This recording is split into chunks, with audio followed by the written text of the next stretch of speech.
Okay na yung live. Start. Okay na. Ayan. Thank you, sir.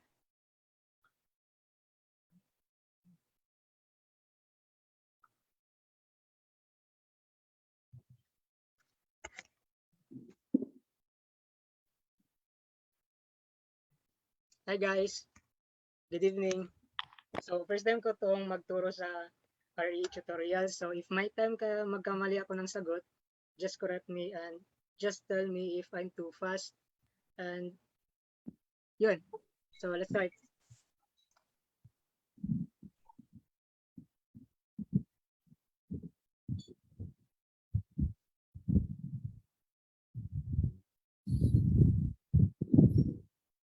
So today we will discuss about engineering economic.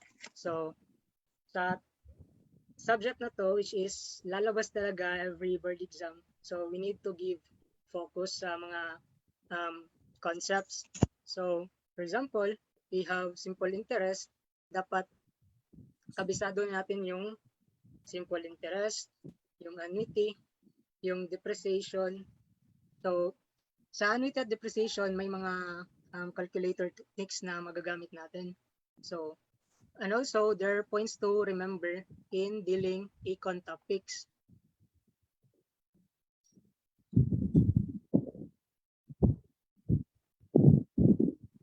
Nakita nyo ba yung screen ko, guys? Yes po, kita po. Okay, thank you. So, points to remember, first, mas mabuti if may cash flow na diagram. Dahil magamit mo to sa pag-analyze sa problem. So, cash flow. So, if you have this kanang timeline, for example, we have present year or 0th year, after 1 year, 2 years, 3, 4, 5. So, we can use arrows up and down. So, arrows up, we can designate this as a positive output, or we can say income. While arrow down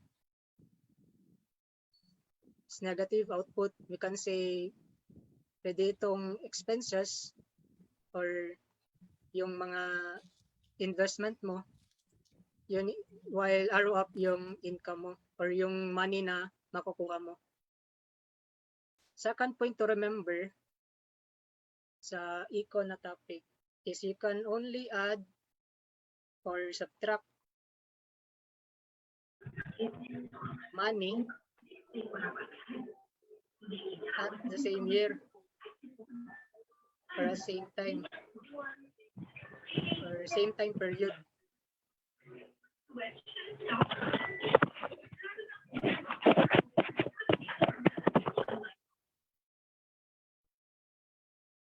So for example, if we have this timeline at 0th year. For example, you deposited 1K sa bangko. So for example, 1K. Then after 1 year, you also deposited 1K. And we're asked to get the future amount sa second year. So you cannot just simply add 1K and 1K. So we need to transform this 1K sa 0th year patungong second year and yung 1K sa first year patungong sa second year. So if we assume that this is P1 and this is P2, so we can get the total present value or the future value sa second year mo, we can have P1 plus P2. So yun yung gimin ko yung add and subtract money at same year.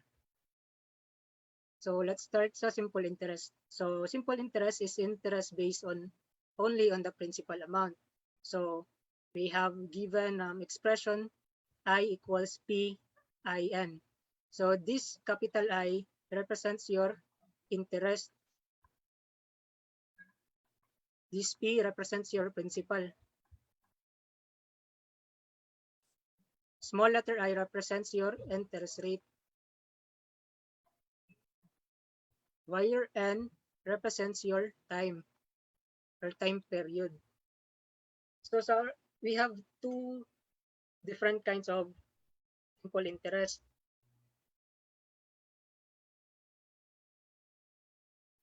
So we have ordinary simple interest and exact simple interest.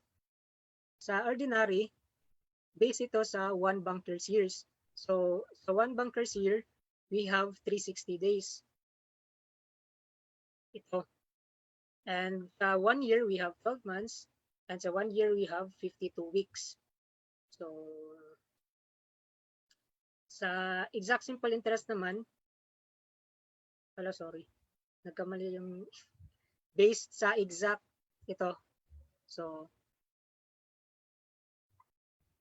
exact number of days in a year. So para di malimutan yung number of days sa months, sa January, February, pwede natin gamitin yung kamay natin. So yung forefinger natin is January, so we have 31 days, and the space between your middle finger and forefinger, we have February. We have 28 days for an ordinary year and 29 days for a leap year. So leap years are divisible by 4. And the total number of days in 1 year for an exact ordinary interest, we have 365 days. And for the number of days for leap year, we have 366 days.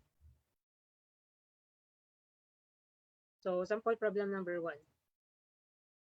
May deposits 5,000 into a savings account that returns 2.5% simple annual interest. How much interest will be earned after 15 months? So sa problem, we are given the present 5,000 pesos and also your I, which is 2.5% or 2.025.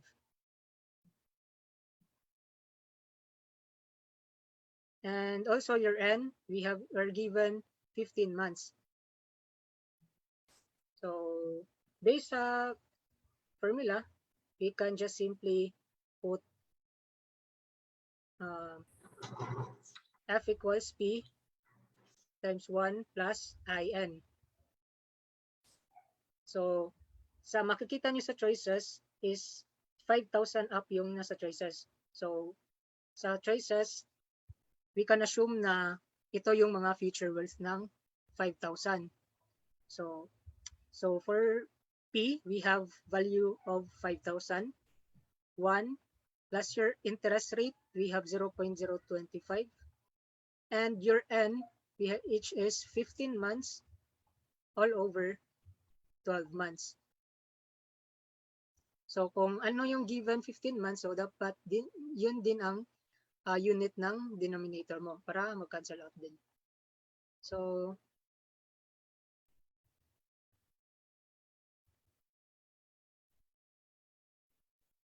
using calculator, we input 5,000,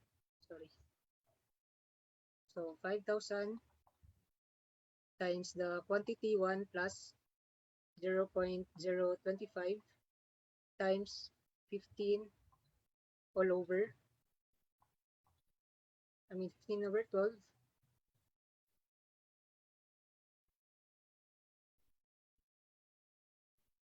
So you get 5,156.75. Tama ba? Sorry. So 0.25 is your answer. So letter C.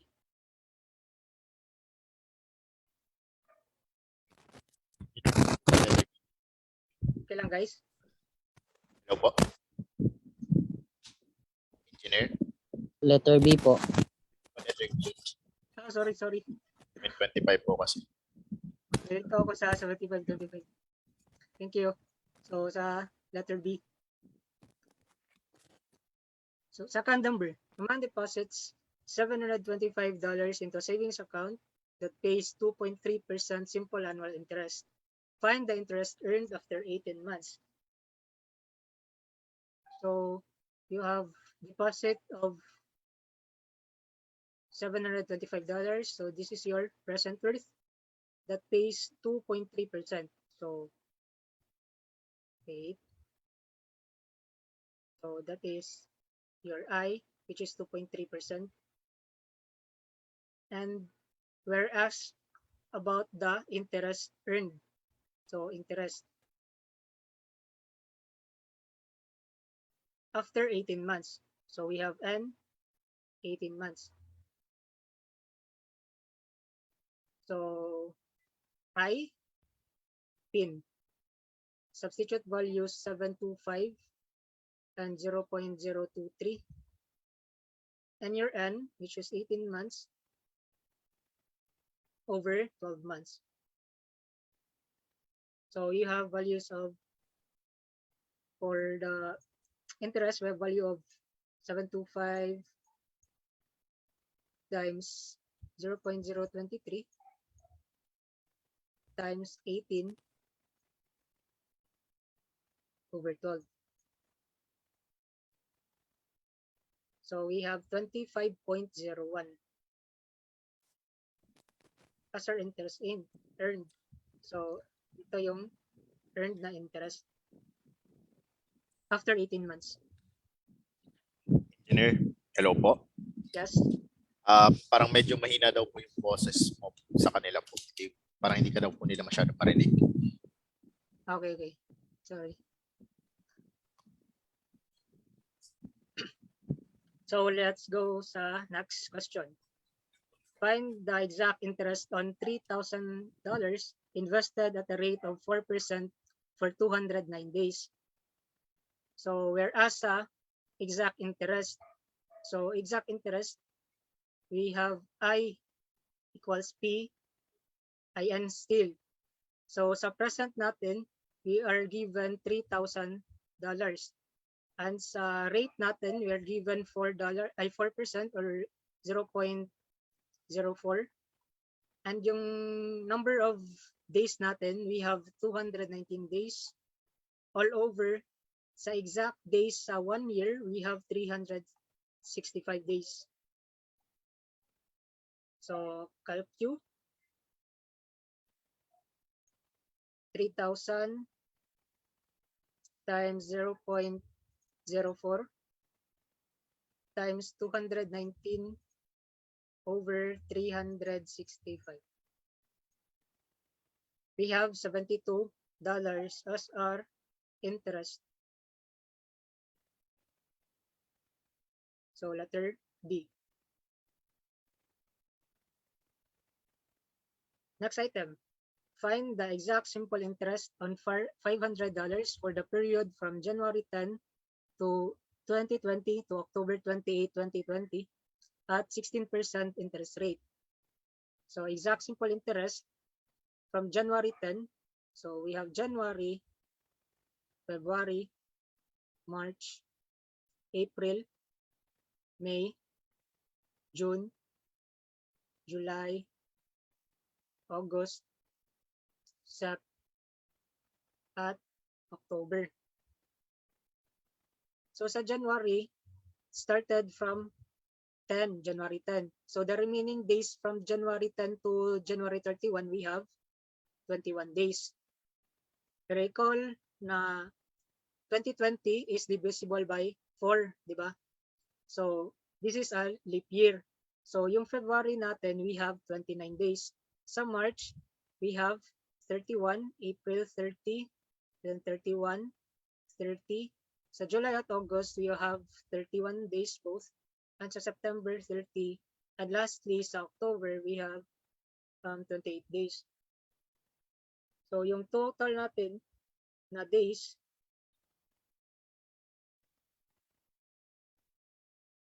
is the summation from January to October. So if we add these values, 21 plus 29 plus 31 plus 30 plus, okay, the number of 30s is 1, 2, 3. So we have tatlong 30.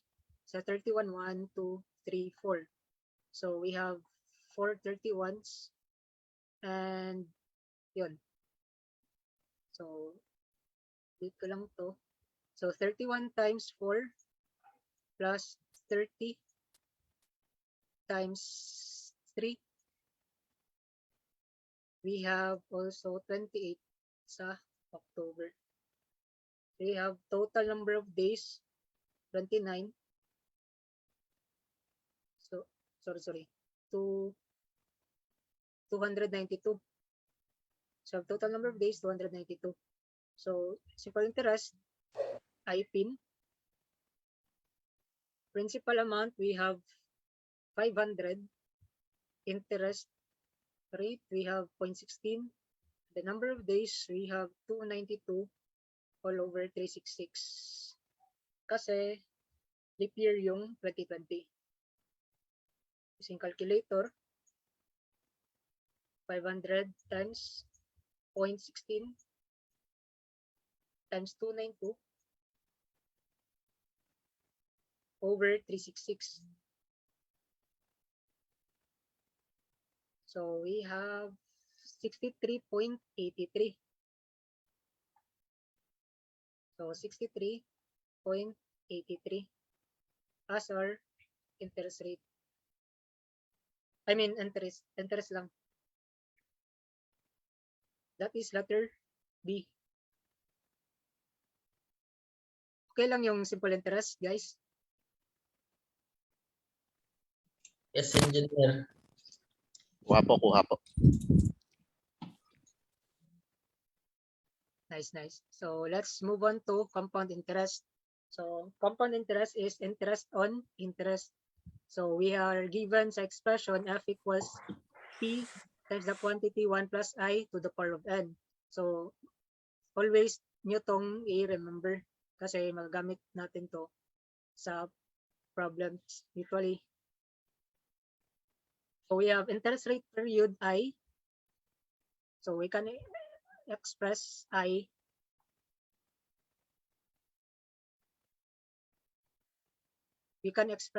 as your nominal rate all over your number of interest periods per year times to the power of n, which can be expressed as mn, number of interest periods per year times the number of years. Itong m,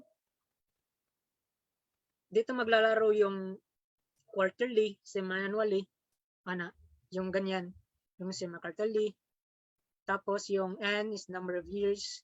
Still, same ito, yung m dito sa exponent at yung nasa denominator na m.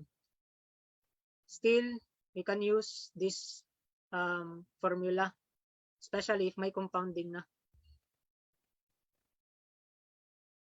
Sa mode of compound interest, represented by m, we have annually, m is equal to 1, semi-annually 2, quarterly 4, semi, and so on. So sa sample problem tayo. Consider a project that involves the investment of $100,000 now and $100,000 at the end of year 1. Revenues of $150,000 will be generated at the end of years 1 and 2. What is most nearly the net present value of this project if the effect annual interest rate is 10%? So first, we draw the cash flow diagram. So sa cash flow, for example, if we have 0th year, this is your first year, and your second year. So involves investment of 100,000 now.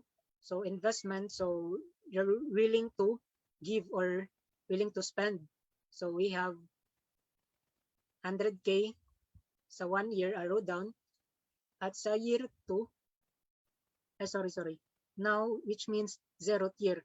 So we also spend 100K for investment sa 0th year and a year after.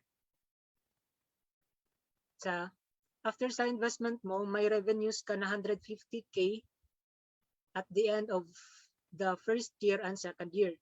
So you have 150K here, 150K also here. So ang tanong sa problem is net present value. So we cannot directly add 150 in the year 1 and 2 and subtract it from the 100K because different timeline siya.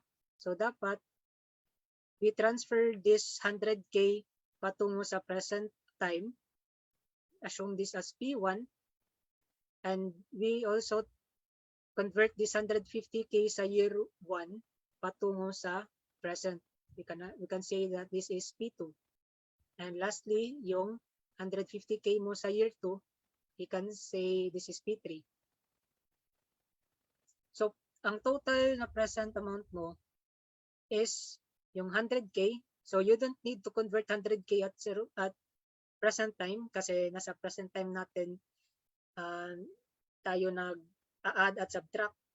So, since it is an investment, yung 100K mo is negative. So, 100K negative minus 100K then all over 1 plus 0.1 to the power of 1.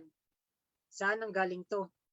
So, nanggaling to sa concept na F equals P 1 plus I to the power of N. Since this 100K here, it can be assumed that it is the future amount. So, future amount over 1 plus I to the power of N, which is this P represents your P1. And your F, this is your 100K here. Tapos, yun yung mga investment mo. So, negative dapat. And may revenues ka na 150K after 1 year at 2 years. So, you convert 150K. So, positive na siya kasi revenue. 150K over 1 plus 0.1 to the power of 1 plus 150K over 1 plus 0.1 to the power of 2. So using calculator, we can get the total present value. So we have 100K, negative 100K.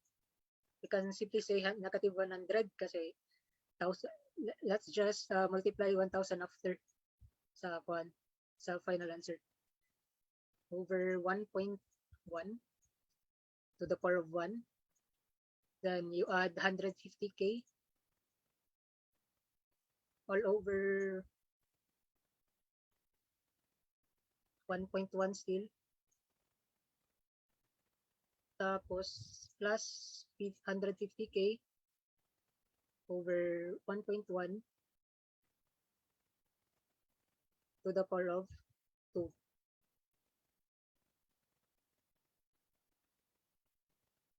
So we have a present value of 69,421.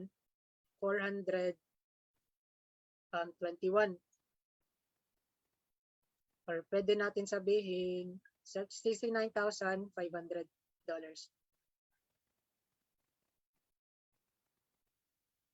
So ito yung net present value ng project mo. Okay lang ba? Okay lang. Galing mo, Anatol. Hi, sir. So next problem. At an annual rate of 8%, what is the future worth of $100 at the end of year 4? So annual interest natin is 4%. So we have I, which is 8%. Future worth natin, we're asked about the future worth. And we're given with the present worth, which is $100. And we have time, which is 4 years. So, direct sub lang ito. So, F equals P 1 plus I to the power of N. Where P is $100, your I is 0.08, and your N is 4. So, calculator, we have 100 times quantity 1 plus 0.08 quantity to the power of 4. So we have $136 as our future worth. Letter D. Next, if $10,000 is borrowed now at 6% interest, how much will remain to be paid after a $3,000 payment is made 4 years from now? So $10,000 is borrowed, so meaning ito yung present worth natin. We have interest rate of 6%. How much will remain to be paid after? So if we draw the cash flow,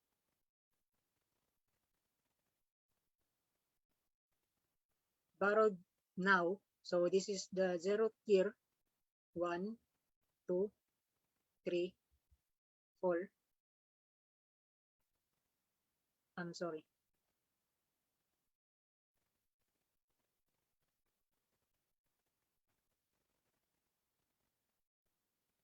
So if we borrow $10,000 dito at interest rate of 6% and may payment na, nagpay na 3,000 dito sa 4th year. Since we cannot directly subtract money at different time periods, so we need to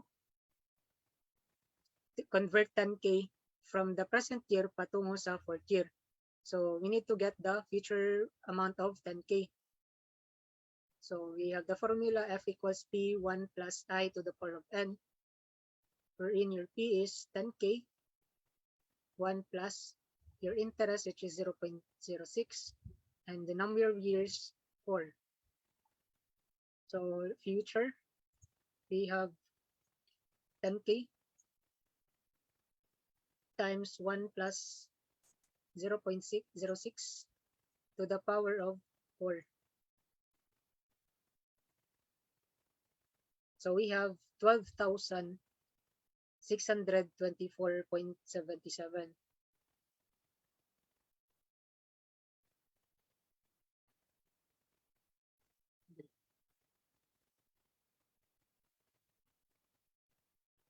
$24.77. So this is your future amount at year 4. So since meron na tayong future amount na payment na $3,000 at the same year, so pwede natin i-subtract. So we have 12,624.77 minus your $3,000. So ito yung remaining balance mo. Sorry. So we have 9,624.77, or we can say na 9,625 is the correct answer. 9,625. That is letter D.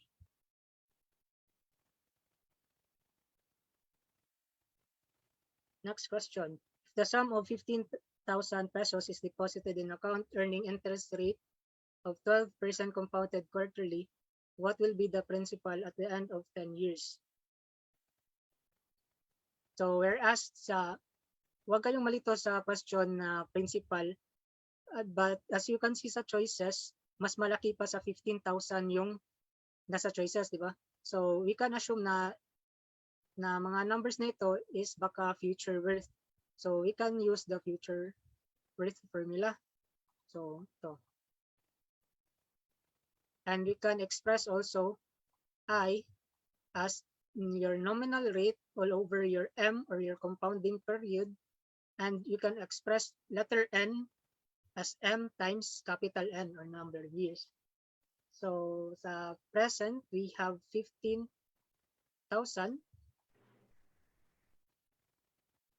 Yung nominal rate natin is given, which is 12%. And yung M natin is quarterly. Quarterly is 4 to the power of 4 times the number of years, we have 10 years. So 4 times 10. So calculator, that is 15,000 times the quantity 1 plus 0.12 all over 4 to the power of 4 times 10. So we have 49,930. So that is 48,930.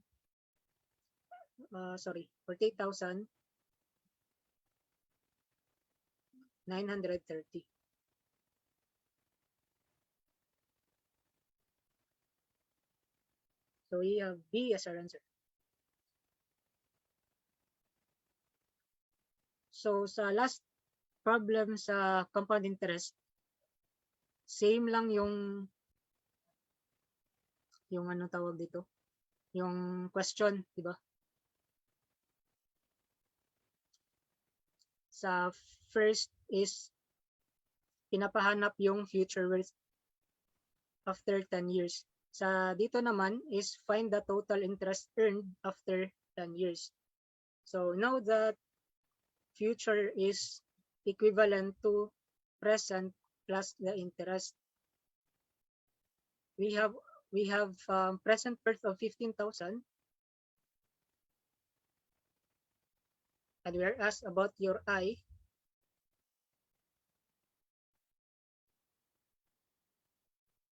And we have a future, yung nakuha natin kanina, 48,930. So your interest earned after 10 years is 48,930 minus 15,000. So we have minus 15,000.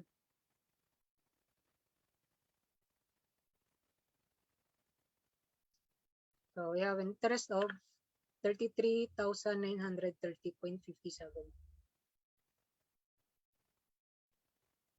That is letter A.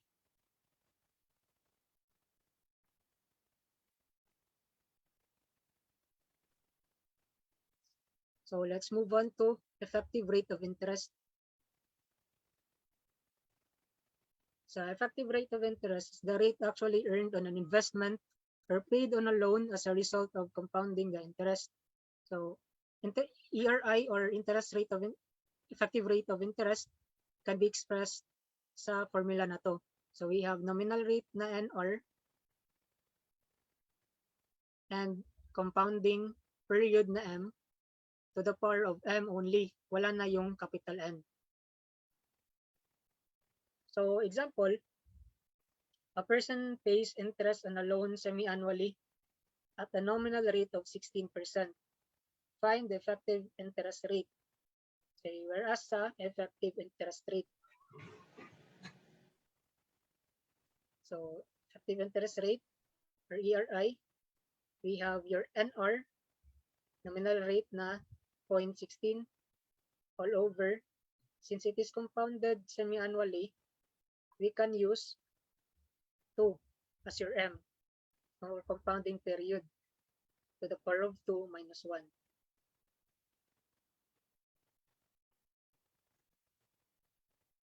So we have 1 plus 0.16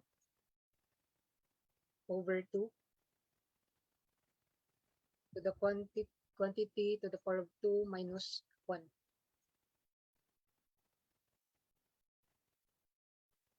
So we have an interest rate of 16.64%. And always remember guys na basta pinapahanap yung effective interest rate, dapat mas malaki siya sa nominal rate. Always yan, na mas malaki yung effective interest rate kaysa nominal rate. So, based sa choices pa lang, if nalimutan nyo yung formula, you can eliminate letter B as your answer. So, pwede ng A, C, D yung nasa answer mo.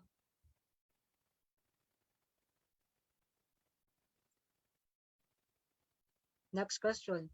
Wait, what is most nearly the effective annual interest rate on a loan if the nominal interest rate is 12% per year compounded quarterly? So, sa problem na to, what is most nearly the effective annual interest rate?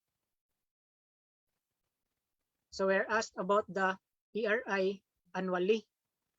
Diba? And we're given with nominal interest rate compounded quarterly. So we're given with the ERI quarterly. So if you're given with this kind of problem, you just equate the ERI of quarterly and annually. So we have ERI sa annual equals sa ERI sa quarterly. So we have ERI 1 plus NR over M to the power of M minus 1. 1 plus NR over M to the power of M minus 1. Common both sides yung 1, pwede rin cancel out. Tapos sa annual, we are as sa annual, so retain yung NR. Since annual naman, so M is 1 to the power of 1. And sa quarter naman, we are given 12%. Quarter, your M is equivalent to 4.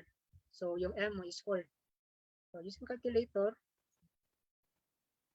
so we can solve this 1 plus 0.12 over 4. Unahin ko na yung right side ng equation. Then you subtract 1. Then this your nominal rate sa annual. So we have 12.55% or 12.6%. I mean 0.1255 or 12.6%. So we have nominal rate na 12.6%.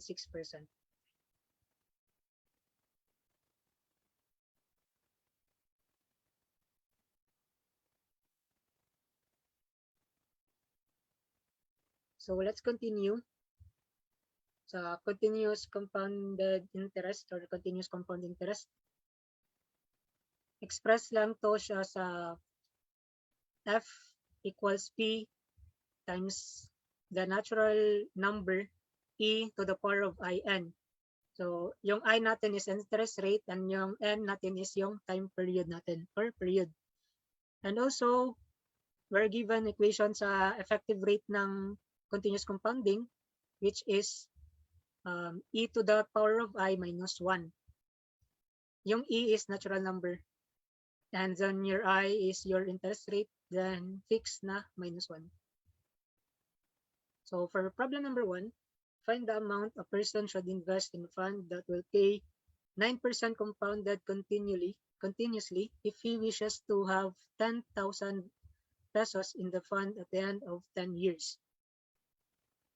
So, ask sa problem is find the amount a person should invest. So, we are asked sa present nito.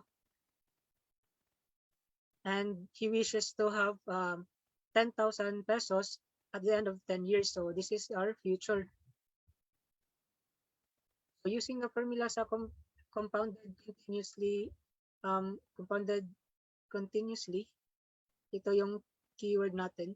So, compounding interest or ito yung continuous compounding na concept. So, we have F, P, E to the I times N. We're asked sa P, so F over E to the power of N, I. Your future is 10,000 pesos. We have natural number E and your interest rate, which is 0.09, and the number of years, which is 10. you can have your present value. So we have 10,000 over alpha is P, and to the power of 0.09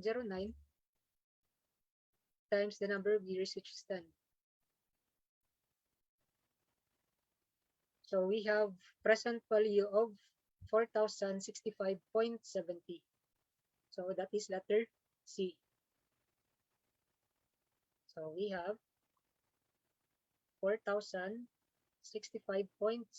pesos.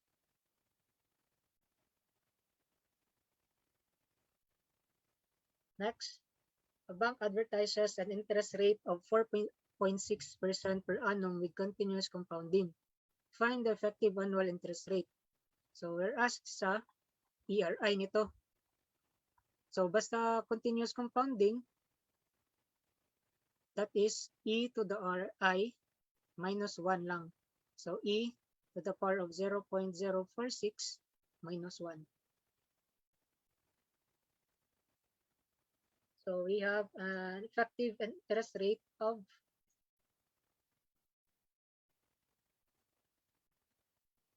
minus 1. So we have 4.71% as an effective interest rate. So we have 4.71%.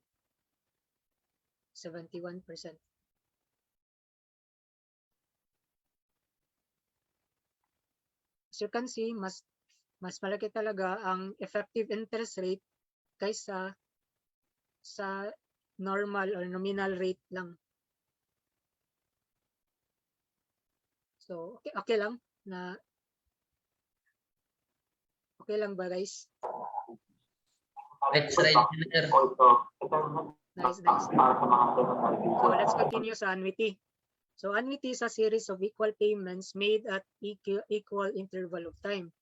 So for example, if you have this cash flow diagram at 0th year, annuity is represented by equal amount. So if you deposited a certain amount sa first year, dapat equal din ito sa second, third, fourth, and so on. Kung ano yung limit sa problem. So we have ordinary annuity, annuity due, deferred annuity, and perpetuity. Sa ordinary annuity, so let's go sa ordinary. So payments are made at the end of each period. So as you can see sa illustration, yung first arrow is sa year 1 kasi end nga sa each period. And then yung last na annuity is at the nth year. So kung ano yung stated sa problem. Also, as you can see, kung kukunin nyo yung future worth ng annuity natin, yung F is magpo-fall sa nth year. But if you get the present worth of all your annuities, your P, capital P, will fall a year before your first hulog na annuity. So if ito yung first na A sa year 1, yung P is, if you get the present worth of this, yung P is at year 0 na. Pero if you get the future worth of this annuity, yung future is at nth year.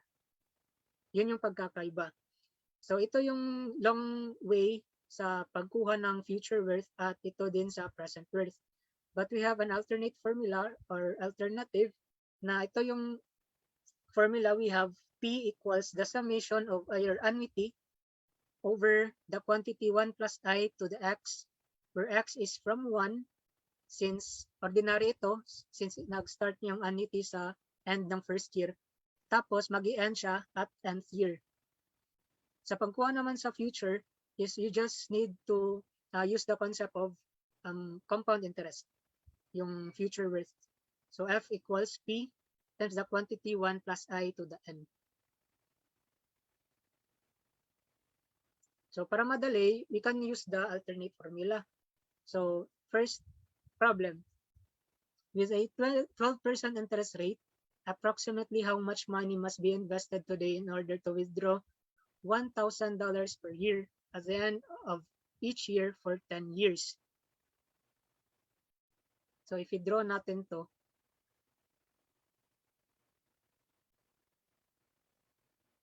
we have 8, 9, 10. Must be invested to withdraw 1,000 per year. So magwi-withdraw ka ng 1,000 per year. At the end of each year, so meaning naka-annuity ito until sa 10th year. So, and we are asked sa how much money must be invested. So we are asked sa present worth ng money mo. So we can use the alternate formula. The summation, we have an annuity of 1,000 all over the quantity 1 plus your interest rate, which is 0.12 to the power of x, where your x is from 1 kasi ordinary annuity. Tapos mag-i-end siya sa 10th year. So we have present worth summation, which is 1,000 over the quantity 1.12 to the power of alpha x. Then your x is from 1 to 10. So we have present worth of $5,650. So that is letter B. That is $5,650 as your present worth. So no need to memorize the formula sa present worth kasi mataas. But if you opt to memorize ni kaysa sa alternate formula, pwede rin. Next, what annuity over a 10-year period at 8% interest is most nearly equivalent to present worth of $100? So what annuity? So we're asked naman sa annuity. We're asked sa letter A. Still, present worth natin given $100, then your N is 10, your I is. So we can use the formula, summation annuity over 1 plus I to the power of x. Then your x is from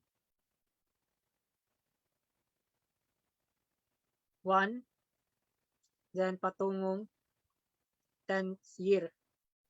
We are given nito, but we are asked about sa A.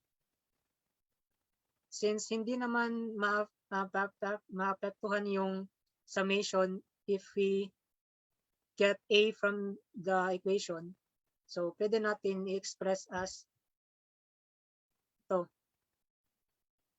That is A times the quantity of the summation mo. So we can have annuity, which is P over the summation ng 1 over 1, quantity 1 plus I, which is 0.08 to the power of x, where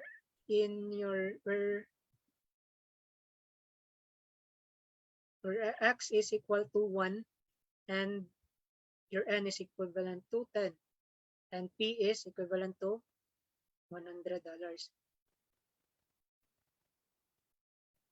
Using calculator,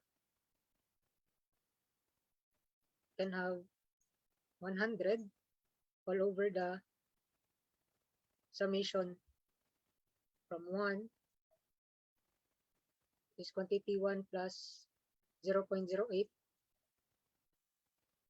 to the power of x. So that is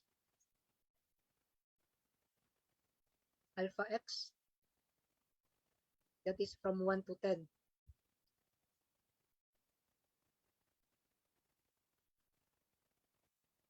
Since a problem also na hindi stated na at the end of each year, assume lang natin na ordinary annuity. Automatic yan.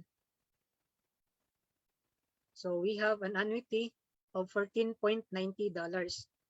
So letter D. So we have an annuity of $14.90.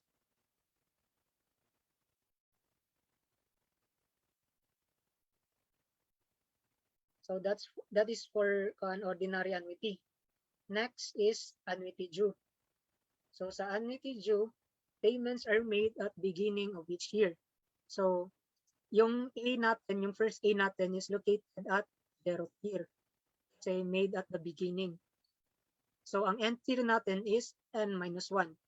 We also have alternate formula.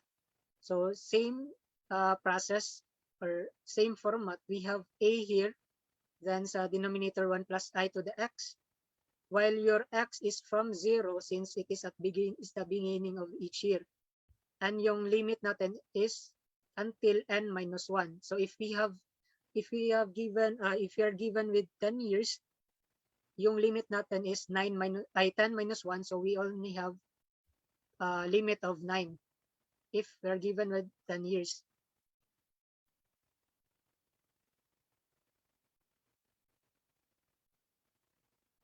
And also sa future, to get the future, we need to use the concept of compound interest lang. So sa sample problem natin, we find the present worth of an annuity of 6 payments of 120,000 each. The payments are made at the beginning of each year. Assume money is worth 15% compounded annually. So, keyword natin is payments are made at the beginning of each year. So, and we are asked about the present worth. So, present worth is summation of your annuity. Para makita yung formula, we have your annuity, which is 120,000 each per payment, and then denominator 1 plus I, which is 0.15 to the power of x, where your x is from 0, then up to 6 payments. Since we have 6 payments, we can say na 6 minus 1 lang ito, or we can say na equivalent sa 5. So, using calculator,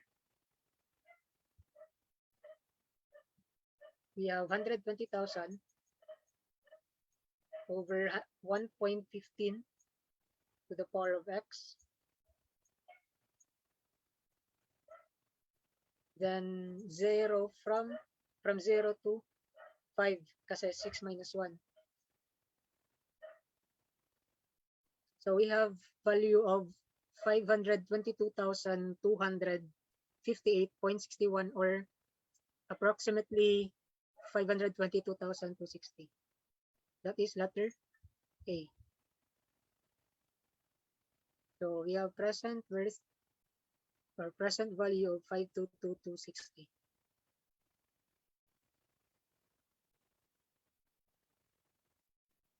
Next is yung deferred annuity. Deferred annuity is the first payment is made after some specified time. So, pwede mag-start sa 3rd year, pwede sa 4th year, and so on. So, as you can see sa illustration, nag-start ito sa 4th year, where your A is at 4th year, and so on. So, we have also alternate formula, still same format. We have A over 1 plus I to the x, where your x equals A. A here is, from the illustration, we can say that A is equivalent to 4. So kung saan yung nag-start yung annuity mo. At yung N is hanggang saan yung year na consider. Tapos, yung future worth is the same as how you get your future worth sa compound interest. So we have 2 sample problems. A man acquires a loan of 500,000 pesos. He will amortize his loan by 10 annual payments but will commence 5 years after the loan was acquired. If money is worth 10% compounded annually, find his annual payment. So annual payment, so we're asked about sa A nito. So from the alternate formula, we can use this. present worth of 500,000, commence 5 years, so this is your letter A. Then 10% compounded annually, this is your I. So we have P, summation of your annuity, over 1 plus I to the power of X, where X is from 1, your X is from A or a certain period of time up to its limit, you have N. So we have present worth of 500,000, summation of N, we have 10 annual payments. So if we draw the cash flow, nag-start siya sa 5 years, after 5 years pa. So we have 1, 2, 3, 4, 5. So nag-start siya sa 5th year and we have 10 annual payments. So 10 annual payments, so 1, 2, 3, 4, 5, 6, 7, 8, 9, 10. So we have 6, 7, 8, 9, 10, 11, 12, 13, 14. So limit natin is from 5 to 14. Where your A, pwede natin ilabas si A. And this is 1. Then quantity 1 plus 0.1 to the power of X. So we have an annuity which is equivalent to 500,000 all over the summation kung anong nasa summation natin ito. So we have an annuity of, using calculator, we have 500,000 over the summation of 1 over 1 plus 0.1 to the power of alpha X.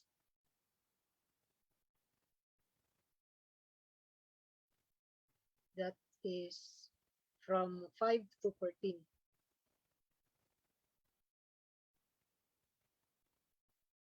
So we have an annuity of 119,137.77.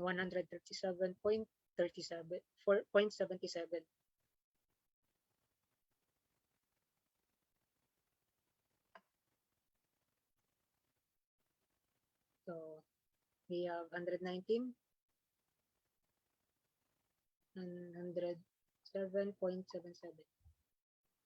So this is our annuity or annual payment.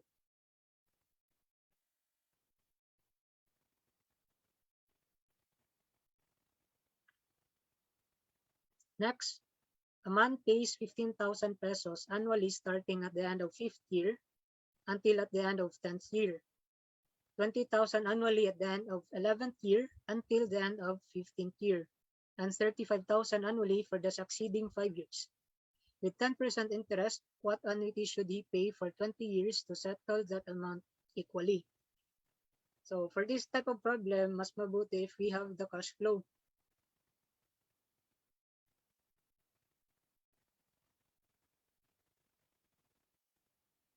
One, 2, 3, 4, 5.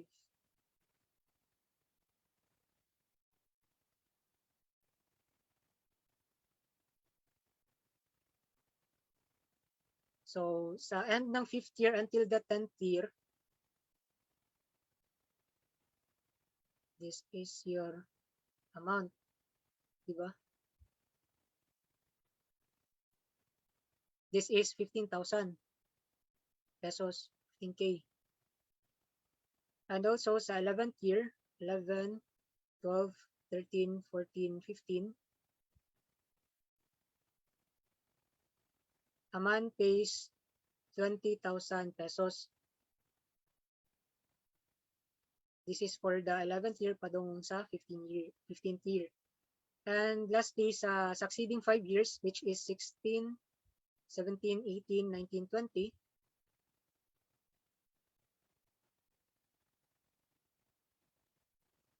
he will pay 35,000 pesos.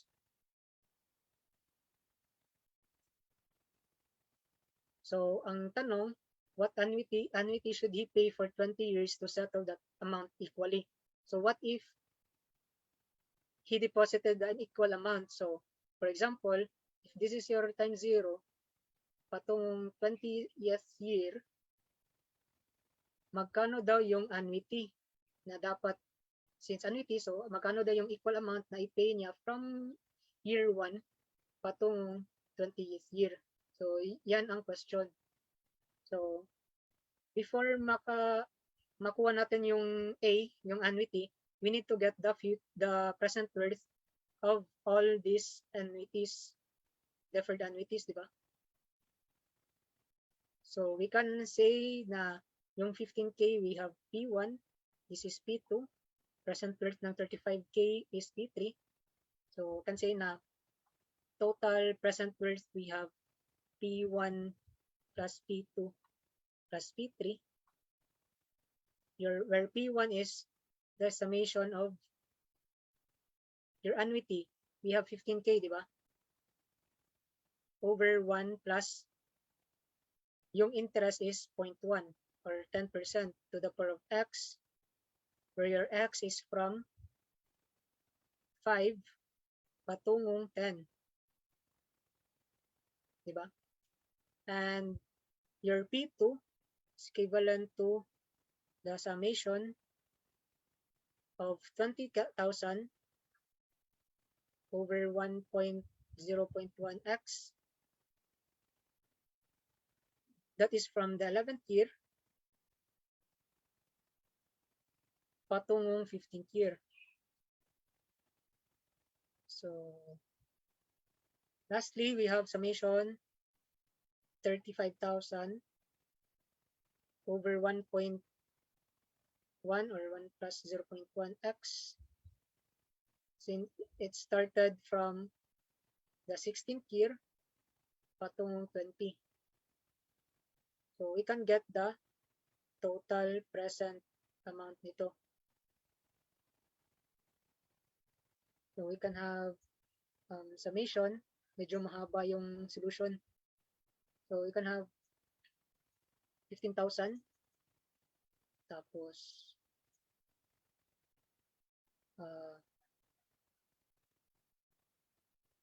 1.1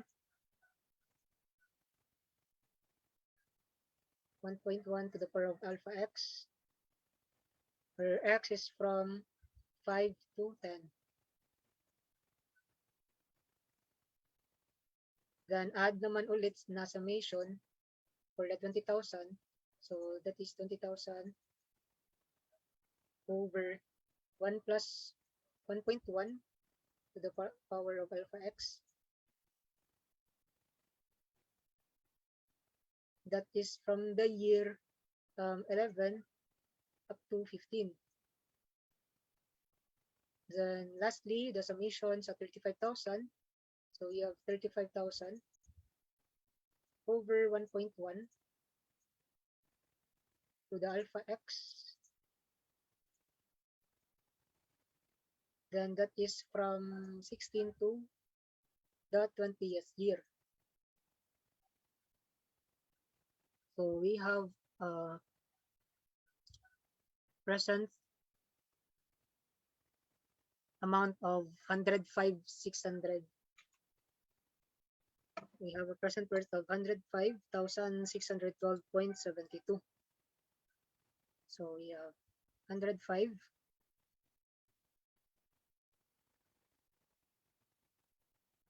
612.72 pesos as your total present worth.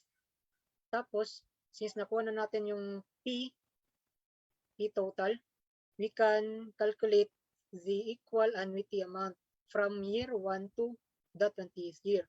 So using the ordinary annuity, we have the summation of alpha 1 plus 0.1 x, where your x is from 1 na kasi ordinary na ito.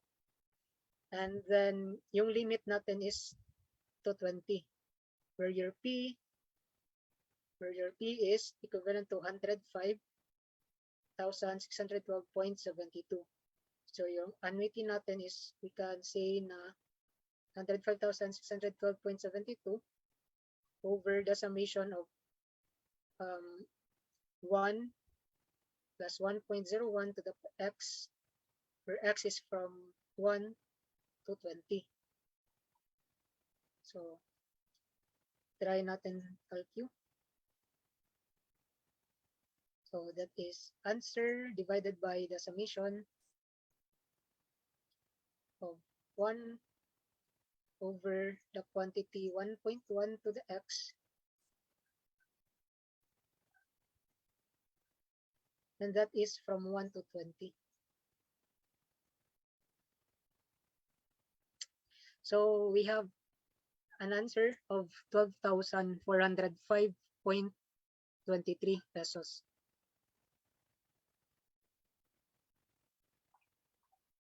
That is 12,405.23 pesos. Ayos lang ba, guys?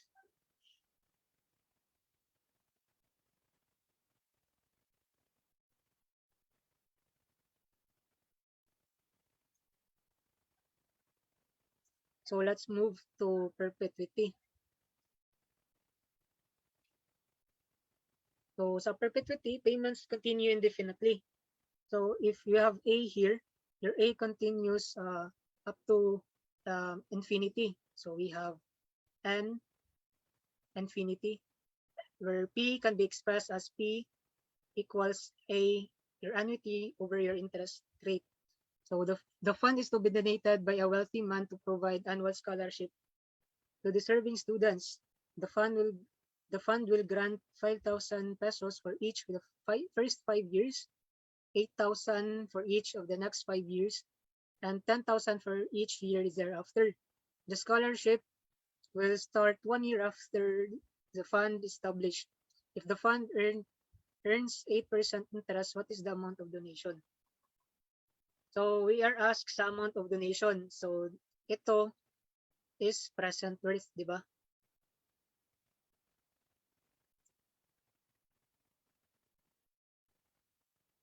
So sa problem, cash flow,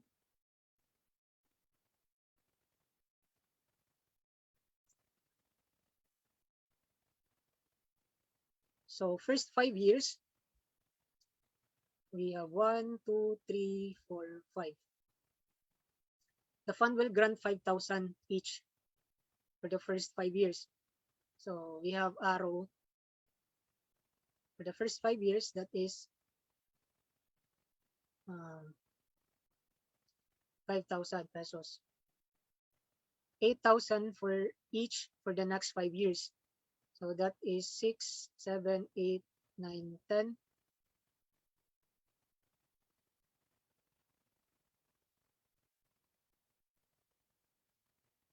So this is for 8,000 pesos. And 10,000 pesos each year thereafter. So each year thereafter, so hindi stated kung kailan, kung hanggang kailan. So we can assume na hanggang infinity ito. So 11, 12, 13, 14, until the nth year. So we have 10K for these years. So we are asked sa present worth. So we need to convert 5K patungo sa 0th year, 8K patungo sa 0th year, and 10K. Recall natin sa illustration ng perpetuity, if we have A sa year 1, our present worth is 1 year before year A.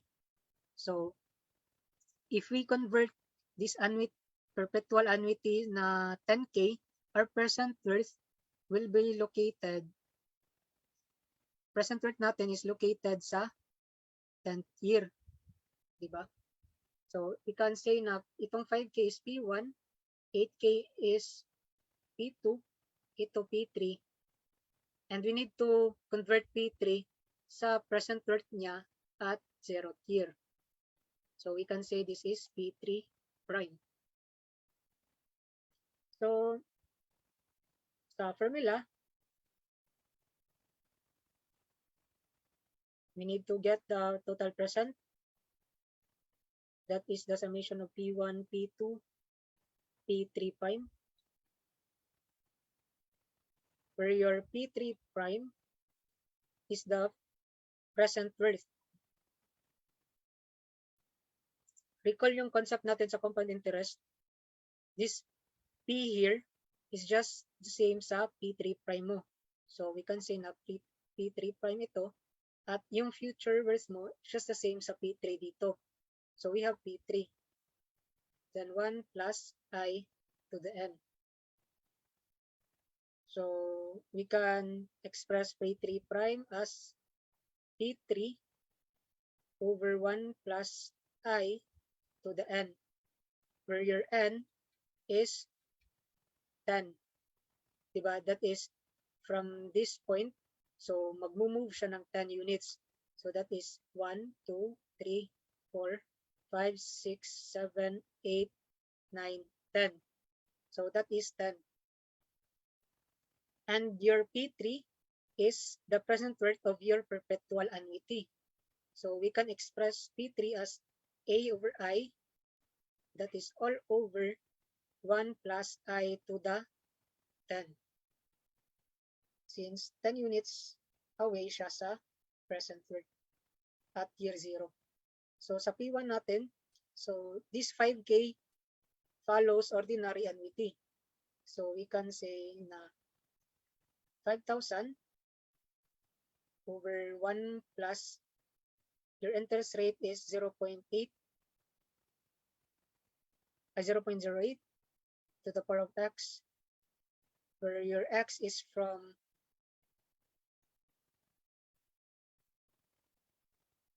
1 to 5. Then add natin si P2, which follows deferred annuity.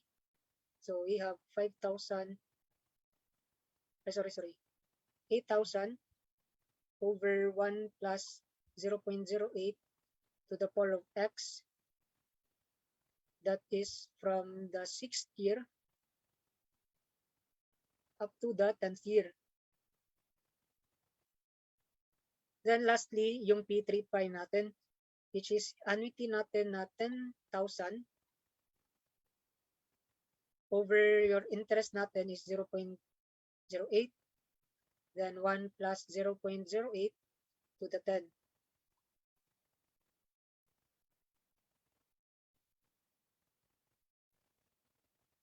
So calculator, summation of 5,000 over 1 plus 0.08 to the power of alpha x, where your x is from 1 to 5. Then summation ulit sa 8,000 para sa 8,000.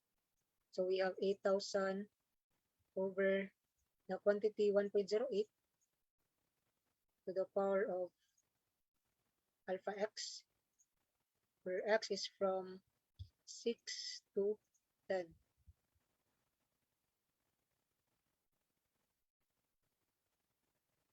And lastly, sa 10,000 is 10,000 over your interest,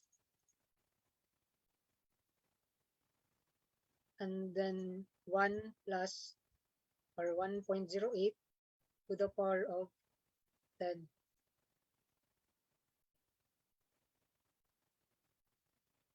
So we have an answer na 99,601.71 pesos. So that is our total amount sa donation or present worth niya. So we have 99,601.71 pesos.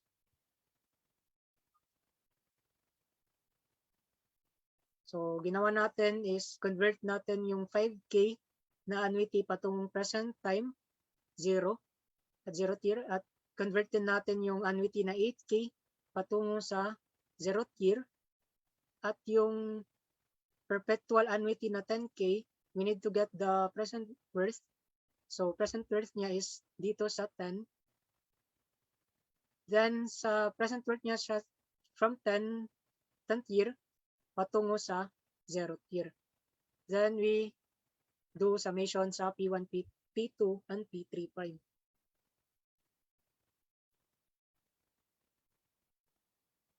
Next topic is uniform arithmetic gradient. It is a series of payments that either increases or decreases by a constant amount. So same lang ang format ng UAG, same lang format ng annuity. But may na-add dito sa part after ng A. So still A is annuity. G is a constant amount or constant number. Your N is, ito lang, variable lang to. Yan, -1, always -1, then over 1 plus I to the N. Where your N is from 1, then until sa anong year siya yung limit. Then, to get the future worth, still concept ng compound interest, future worth, you can use F equals P times the quantity 1 plus I to the N. So, sample problem. The repair cost of an equipment is estimated to be $120 in the first year and will increase by $30 per year. Find the amount needed to be deposited into a bank paying 4% interest to provide for the repair cost for the next 5 years. So we can use the alternate formula kasi if we use the longer formula, is mataas yung ita-type natin. So we can directly use this. So we're asked sa needed to be deposited. So meaning yung present worth. So still the summation of your annuity, which is $120 in the first year and will increase by $30. Since ito may increase by $30, so ito yung G natin. Then ito yung A natin. So we have 120. Since it is increasing, we add. So G, we have 30. Then N minus 1 or X minus 1 over 1 plus your I natin is 4% interest. So ito.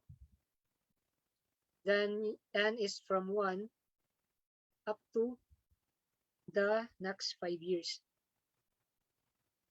So we get the present worth. So we have the summation of 120 plus 30 times the quantity alpha x minus 1 over 1.04 to the power of alpha x. That is from 1 to 5. So we have present worth of $790.86 or approximately $791.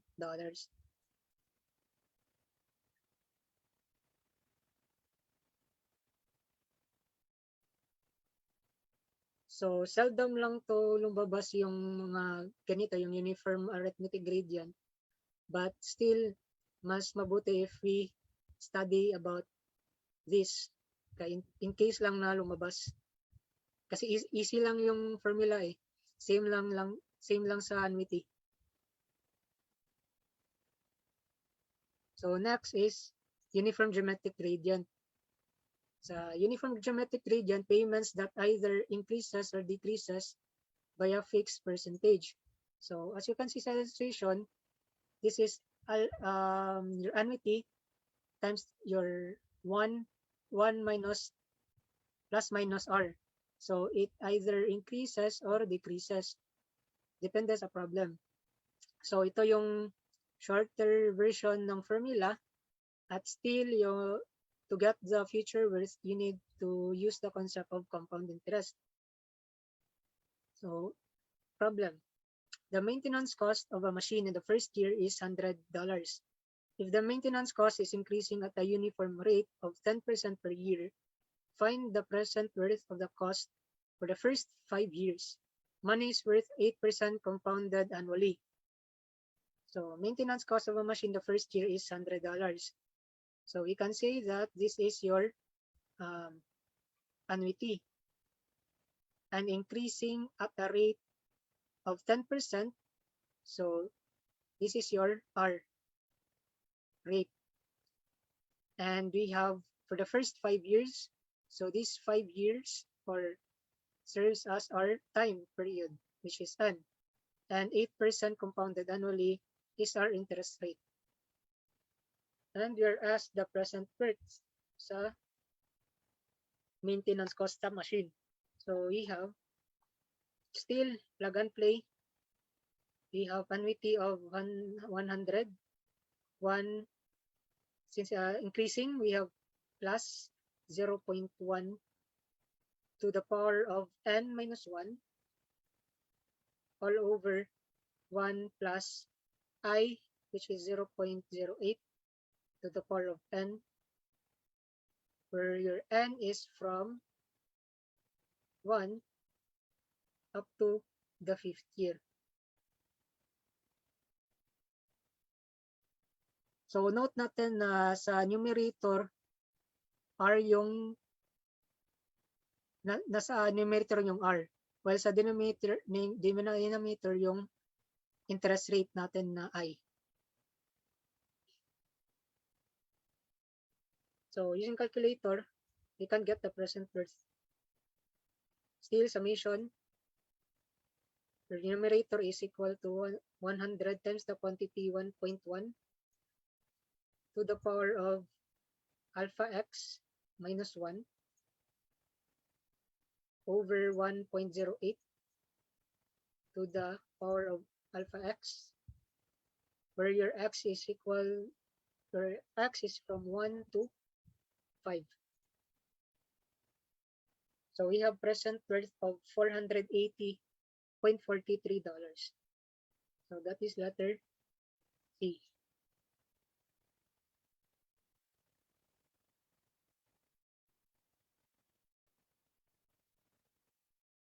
So if in case na yung problem is asking for the future worth, you can just simply use the formula F equals P plus ito. What if future worth after 5 years? So we can put for 80 sa present, then we have an I na 0.08 compounded annually. Then we have n of 5 if asking for the future worth. So next is the depreciation. It is the reduction of recorded cost of fixed asset until the value of asset becomes 0 or negligible. So we have 4 different types or methods that we can use in dealing with depreciation. So we have straight line method, sinking fund method, SYD, and the declining balance. So if the problem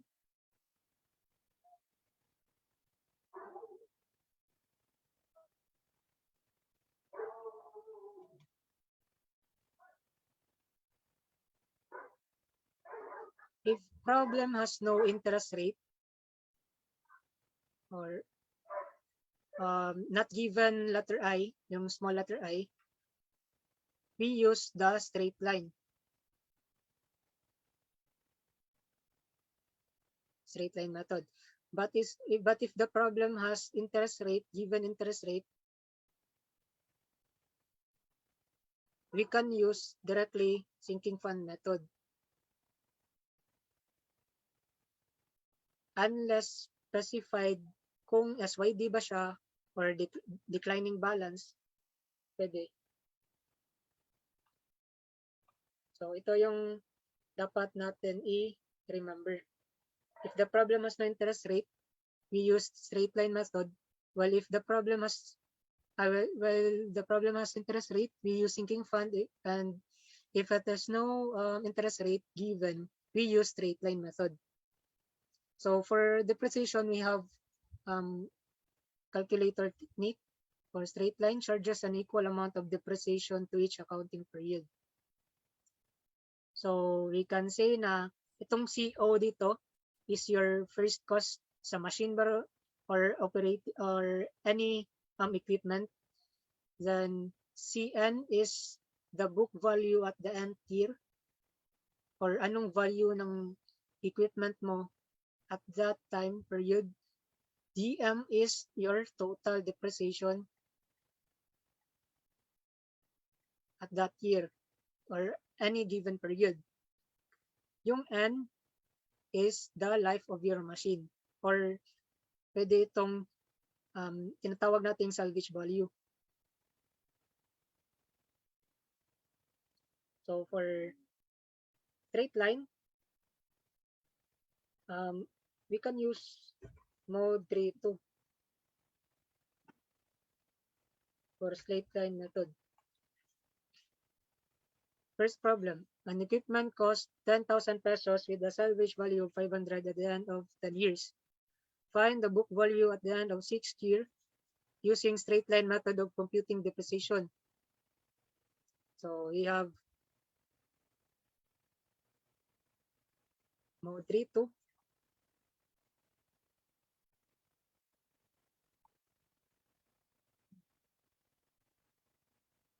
So sa calcul natin, if we press mode 3-2, that is mode 3 stat, then 2 linear.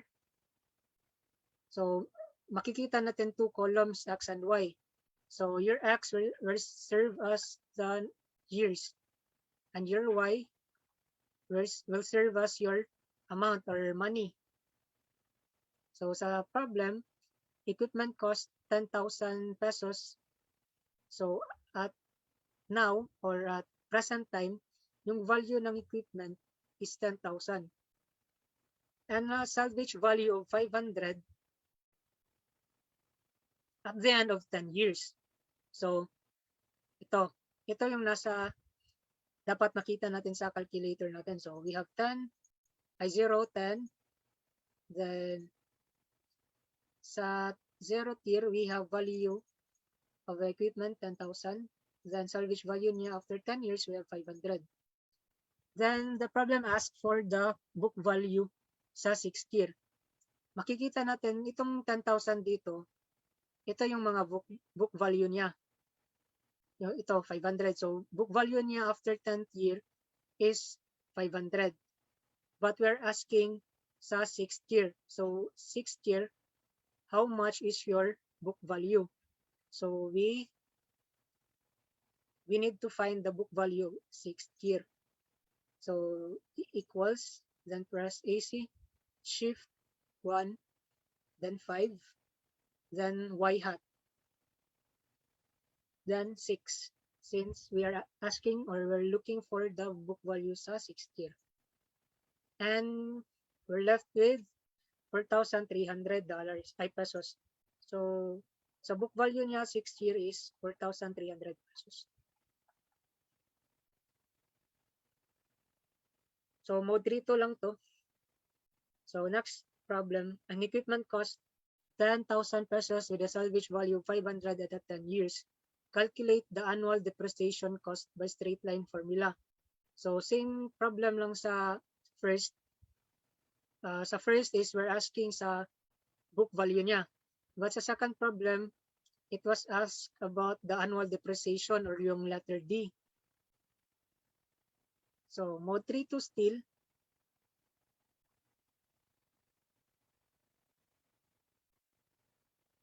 So mode 3-2, we have X and Y.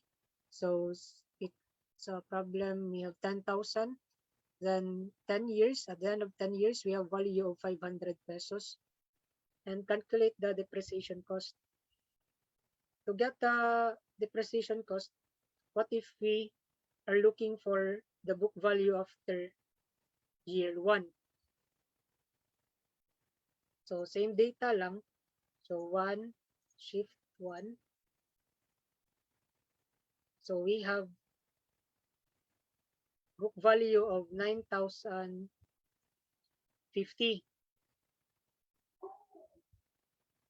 at year 1. So this is 9,050. Since we are asked about the annual depreciation, since annual depreciation, dapat magkasunod yung year na i-consider mo. So what if year 0 at year 1? Diba magkasunod yun? So dapat ito yung consider ko. Subtract ko yung before na price, tapos after 1 year, so makukuha ko yung yung annual depreciation. So that is 9,050, or we can have 950 pesos as your annual depreciation. Or we can use 2y prime rather than 1y prime minus 2y prime. Still, we can get the same annual depreciation cost.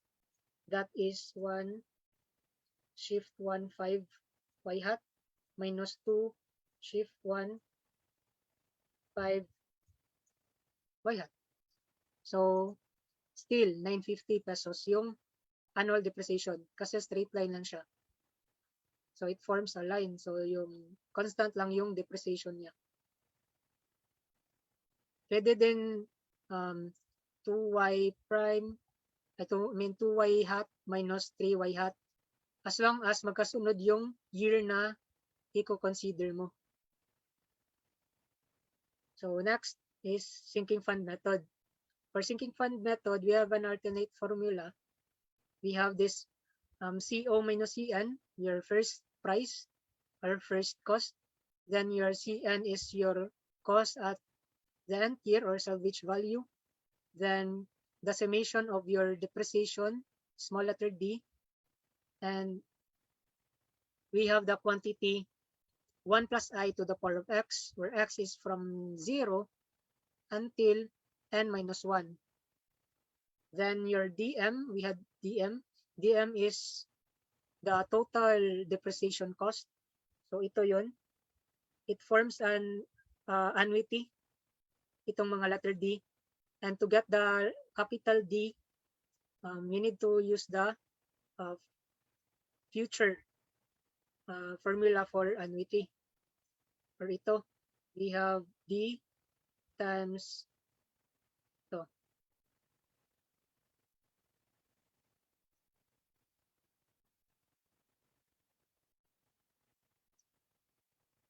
And also sa illustration, itong CM na to is your cost or cost at the certain year or book value at a certain year or book value nito. Then CO is your first cost and your DM is your total depreciation. So for sample problem, an equipment costs 10,000 pesos with salvage value of 500 at the end of 10 years. Calculate the annual depreciation cost by sinking fund method at 4% interest. So we're looking for your D. That is CO minus CN. Summation of your D, 1 plus I to the X, where your X is from 0, then N minus 1. We can express D, small letter D, as CO over C minus CN all over the summation. All over the summation of your 1 plus I to the X. X is from 0 to N minus 1. So sa problem, we're given with the first cost. Then subtract it by 500. Ito yung salvage value niya. Then summation sa quantity na 1 plus your I, which is 0.04 to the X, where your X is from 0. Fix ito na 0. Tapos yung N natin is N minus 1. So we have 10 years. So 10 minus 1, we have 9.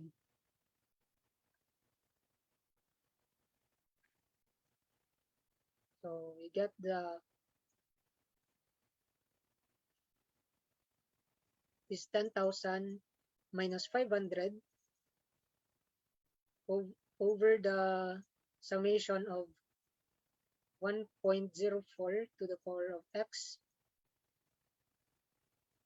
That is from 0 to 9. So we have annual depreciation cost of 791.26 pesos. So formula based lang to.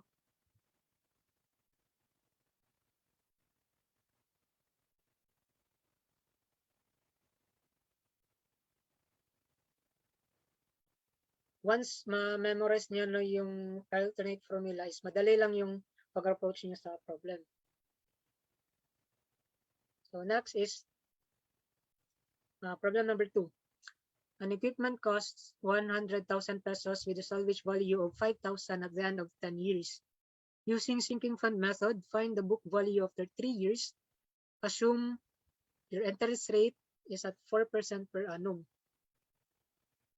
So we have equipment cost of 100,000 pesos, salvage value of, this is your CN, this is your CO, then 10 years, this is your time period, and then we are asked sa book value after 3 years. So book value after 3 years, so yung CM equals CO minus DM. So we have C3 or at that third year, then equals sa CO, sa difference sa CO at your D3 mo, or your total depreciation as third year. So we already have your RCO as 100,000, pero yung capital D natin is wala pa. But we know that your capital D is expressed as ito. So we have summation of your D na maliit, 1 plus I to the x, where your x is equal to 0, then n minus 1. So to get capital D, we need also to get the value of small letter d. That is CO minus CN over the summation of 1 plus I to the x, where x is equal to 0, from 0, then up to n minus 1. Our first value is 100K. But, and we have salvage value of 5,000. Then summation 1 plus the given I, we have 0.04. Then x, we have x from 0. It is given at the end of 10 years. So n minus 1, we have 9. So we have small letter d. So that is 100K minus 5,000. And summation 1.04 to the power of alpha x. Then from 0 to 9. So we have annual depreciation na 7,912.64. So we have 7,912.64 as our small letter D. Since we have our small letter D, we can get our big letter D. So we have 6,912.64 times the quantity 1 plus 0.04 to the power of x, where x is equal to 0, and your n is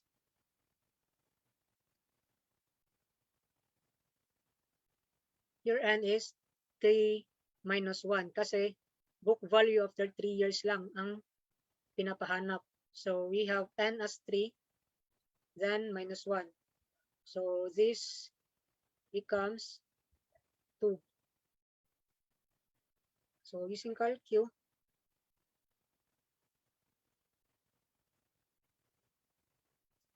That is answer plus 1 plus 0.04 to the power of alpha x.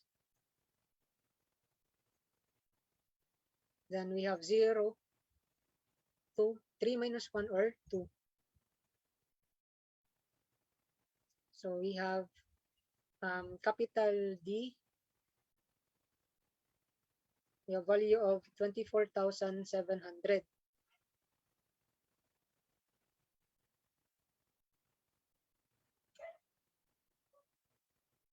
So 24,700 as our capital D. So to get the book value, C third, we just need to subtract the first cost 100,000 by 24,700. That is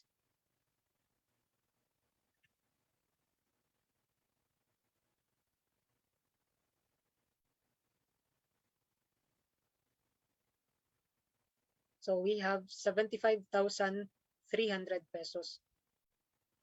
And that is letter B.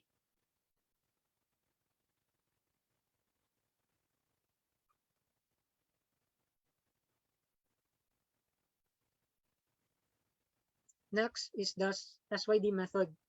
So for SYD, we use mode 3.3 for shorter version. So we have problem number 1. A new machinery has an initial cost of 80,000 pesos and a salvage value of 20,000 pesos at the end of its useful life of 20 years. Using SYD depreciation method, find the book value of the machine after 2 years. So mode 3.3.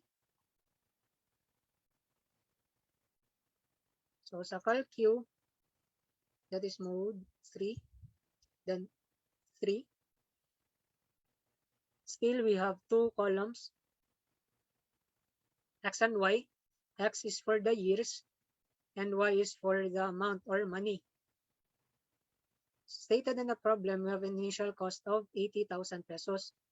So initial, we have at present, we have 80,000 pesos.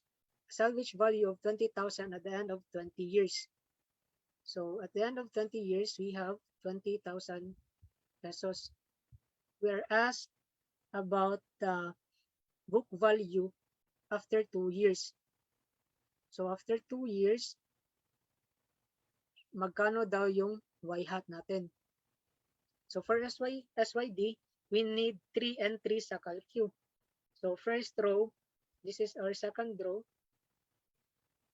And for the third row, we just add 1 year. So this is 21. Then with the same salvage value sa 20 years. So this is our third entry. So using calculator, we just input 0, 20, 21. Then for the respective value of at year 0, we have 80,000. Then we have 20,000 for the 20th year and still 20,000 for the 21st year. Then press equals, then AC. Then to get the value, book value at the second year, we need to ask for the Y hat. So that is 2 Y hat. So we have a book value of 68,857.14 for the second year. That is letter A. So that is 2 Y hat. That is equal to 68,857.14. So this is our book value.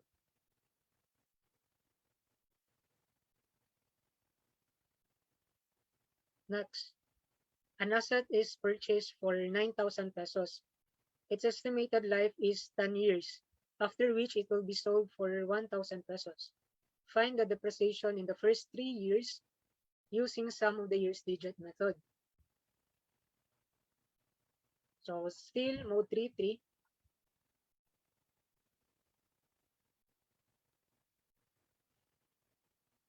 since an asset is purchased for 9,000, so this is at year 0, we have 9,000, an estimated life of 10 years,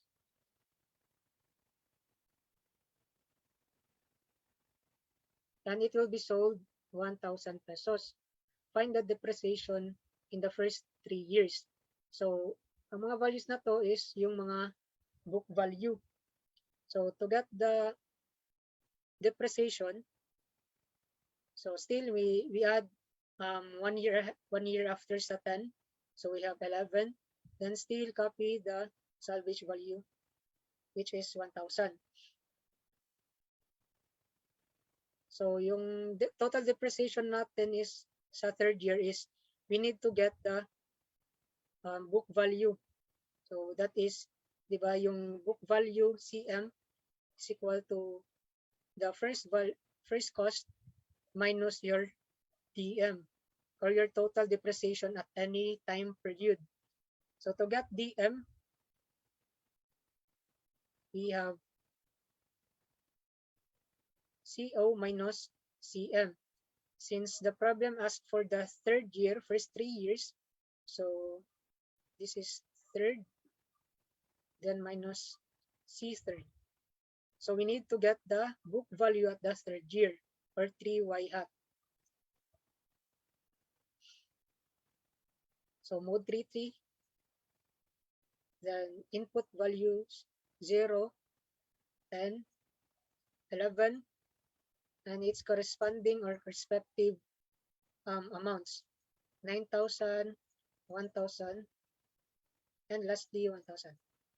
Press equals, then AC, shift 1, 5, then 6, we have 3y hat.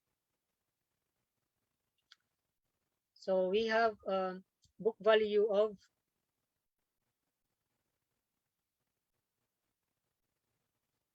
sa 3y hat natin, we have book value of 5,072.73. That is 5,072.73 pesos. And to get the total depreciation, so we need to subtract 9,000 by 5,072.73.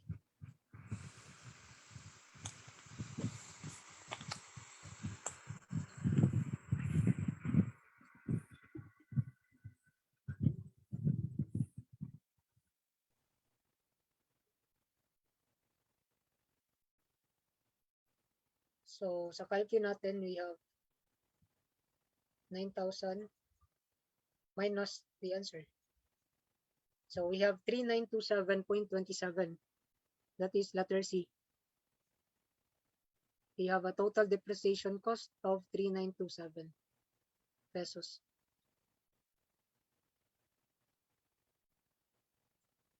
So last topic sa this depreciation, we have declining balance method.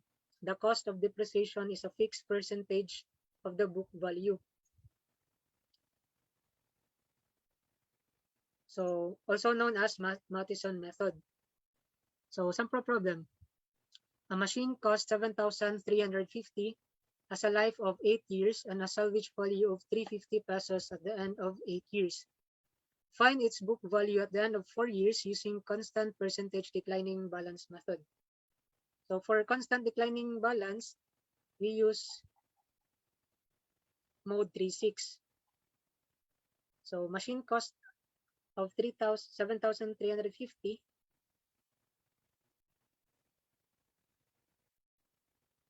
So sa mode 3.6, still two columns na X and Y. So we have X and Y.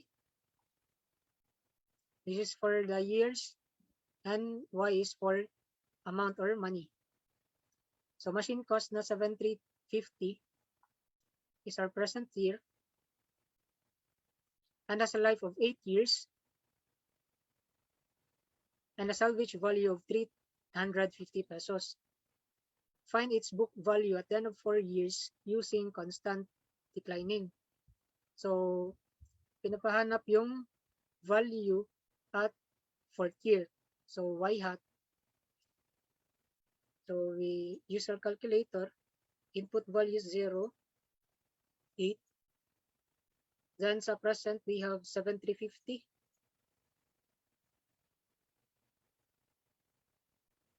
And 350.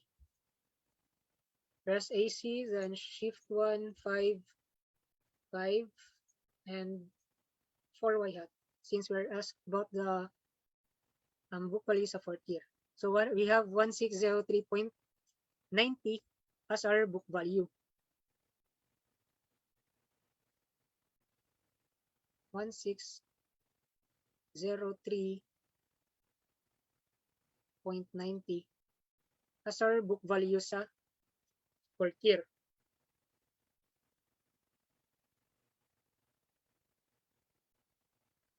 Next, a machine costing 720,000 pesos is estimated to have a life of 10 years if the annual rate of depreciation is 25%. Find the total depreciation using the constant percentage declining balance method. So for this,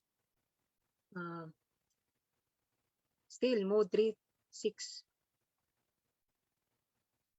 We have X and Y. For X, machine costing 720K and a useful life of 10,000. I mean useful life of 10 years. But it is not stated in the problem the salvage value of the machine. But we're given with the annual rate of depreciation is 25%. So when we say depreciation, annual rate of depreciation, so from year 0 to year 1, the machine has been depreciated by 25%. So the value of the machine at year 1 will be 75% of your first cost. Diba? That is 1 minus 0.25% or 0.75%. So we only need 2 entries, I mean 2 rows. And also note na we're asked for the total depreciation. So total depreciation, that is CDM, CO minus CM. Total depreciation, so we have 10 years as the useful life of the machine. So we have D10, your CO minus your C10, or your book value at the 10th year. CO is the book value at the 0th year. So we can say 0 Y hat minus 10 Y hat to get the total depreciation. So using calculator, mode 3.6. So we have 0, then 1. Then at the present, we have 720,000 pesos and is depreciated by 25%. So we have 75% remaining of our 720,000 pesos. Then press AC, then shift 5. We have 0 Y hat minus 10 Y hat. Shift 1, 5, 5. So we have total depreciation of 679,454.27, or approximately 679,455.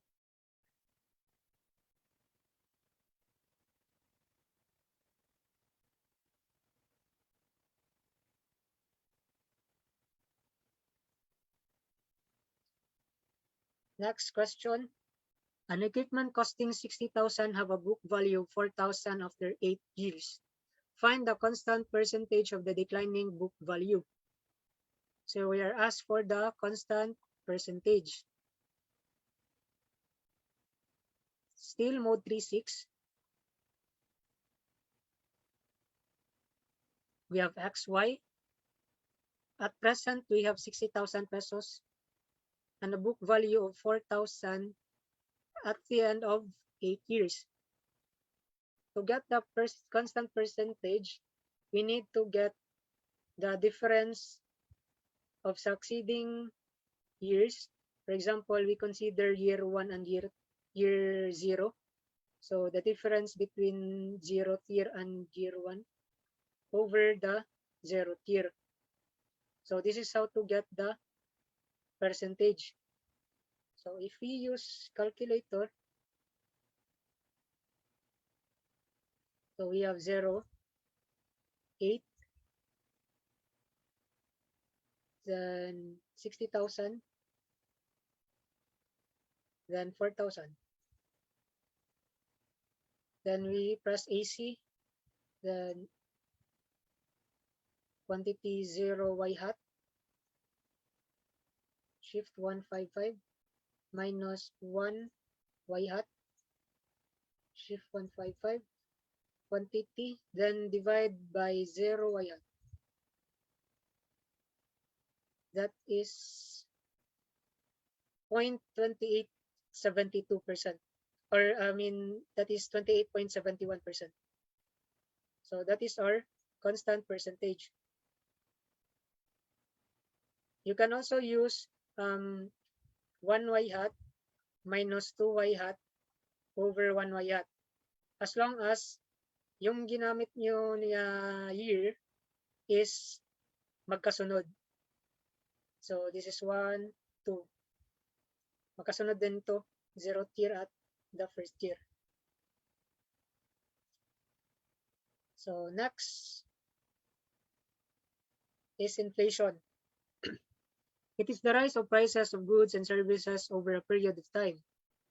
So for inflation, we have two different kinds. We have simple inflation and combined interest inflation rate. So for simple inflation, parang compound interest lang siya. In each case, yung letter I is F na, or inflation rate.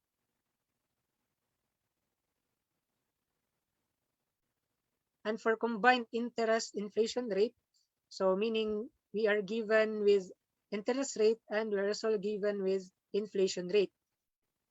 It is expressed as F equals P times the quantity 1 plus I sub C times the quantity to the power of N. So where IC, it's expressed as the summation of your interest rate and your inflation rate plus your the product of inflation and interest rate. So let's have example problems. An item presently costs 1,000 pesos. If inflation is at the rate of 8% per year, find the cost of the item in 2 years. So presently cost, we have present worth, P. If the inflation is at the rate of 8%, so we have F. Find the cost of the item in 2 years' time. So we have N. So we need to get the future amount. That is 1 plus F to the power of N. Where your P is 1,000. Then your quantity F is 0.08. And your N is 2. So calculator.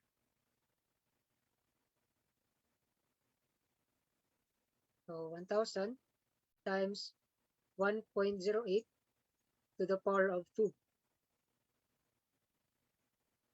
So we have 1,166.4, letter B.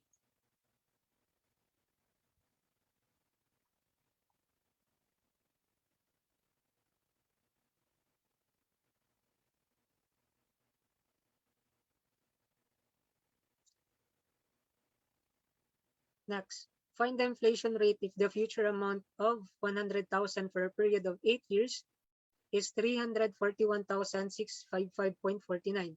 Assume money is worth 10% per annum. So inflation rate of the amount, find the inflation rate. So we're asking for letter F. If the future amount of 100,000 is this, so you have F and we have P. na 100,000. Assume money is worth 10% per annum. So we have I. So from the formula, we use this because the problem is a type of combined interest inflation rate. Since we are given with letter I and we're asked for letter F. So for future, we have 341,655.49 and your P is 100,000. Where your IC is unknown and your N is given for a period of 8 years. So we can solve for IC. That is 341,655.49 equals 100,000 times the quantity 1 plus alpha x to the power of 8. Shift solve. So we get 0.166. So 0.166 as our combined interest and inflation rate. Note that IC is equivalent to I plus F plus the product of IF. So we have 0.166. I is given as 0.1. F is not given. Then 0.1 times F. So we can get F, that is 0.166 minus 0.1, and then I'm sorry, 0.166 minus 0.1 divided by 1.1. So we have 6% or we have 0.06% or 6%.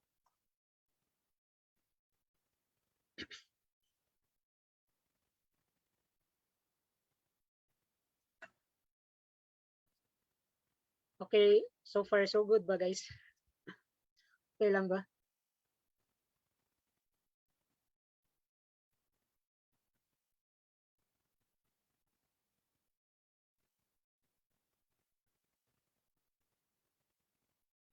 So next is capitalized cost.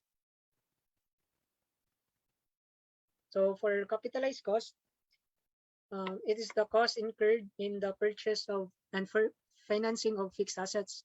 So for capitalized cost, we need to add the first cost and the P.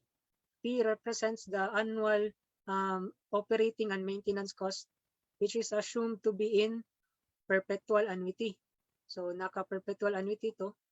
So where your P is equivalent to A over I. This is your first cost.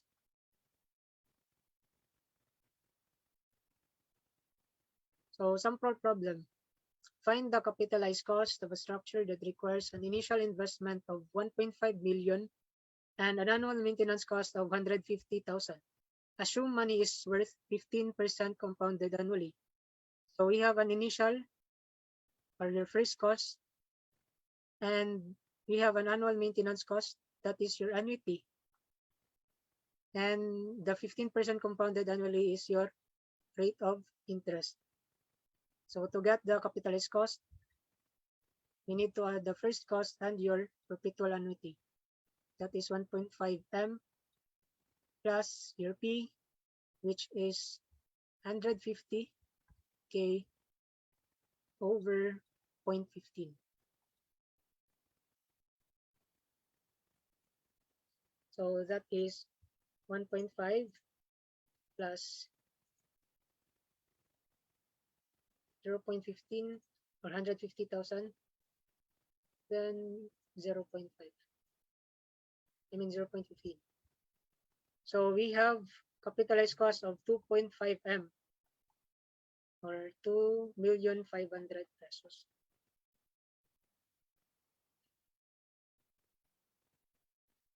Next is the annual cost. It is the cost per year of owning, operating, and maintaining an asset over its lifetime. So we're given with the equation for annual cost, that is your annual depreciation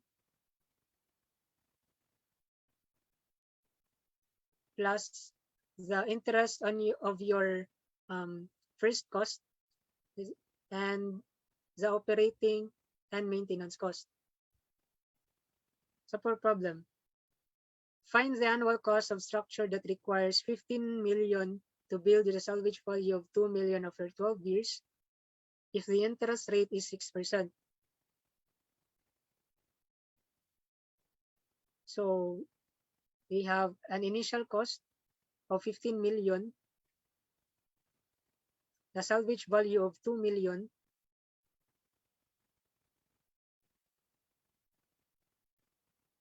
then we have N, and we have an interest rate I. Since the problem does not give us annual depreciation, but we're given with the salvage value, first cost, and the interest rate, and also the number of years, we can use the sinking fund method to get the small letter d.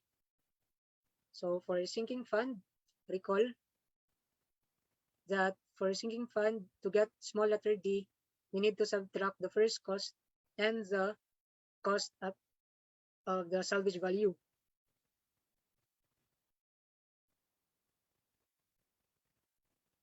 So that is CO, C minus Cn. Then we have 1 plus I to the power of x, where x is from 0 to n minus 1. So we have the first cost, 15 million, minus the salvage value, 2 million. Then the quantity 1 plus 0.06 x, where your x is from 0. And then we have 12 years, so 12 minus 1, we have 11.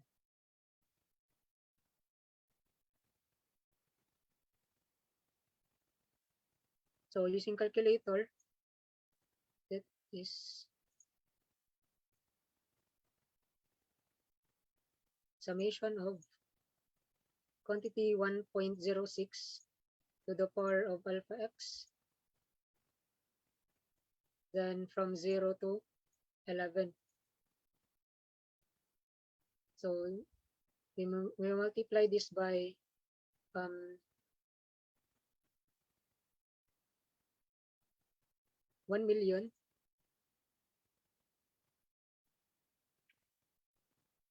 So we get value of 770,601.38. So we have 601.38. So from the formula sa annual cost, we have the annual depreciation plus your CO times R plus operating and operation and maintenance cost. Since the problem doesn't state about the operation and maintenance, we can assume that it is equal to 0. So we have letter D as 770. Then your first cost, which is 15 million, times your interest rate 0.06. So we have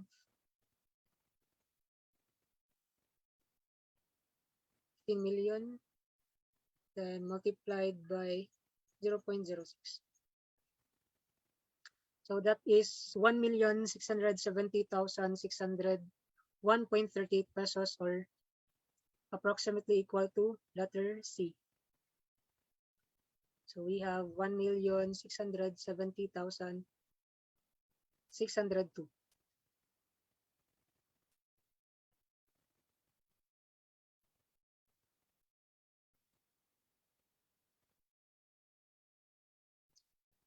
So next is about bond.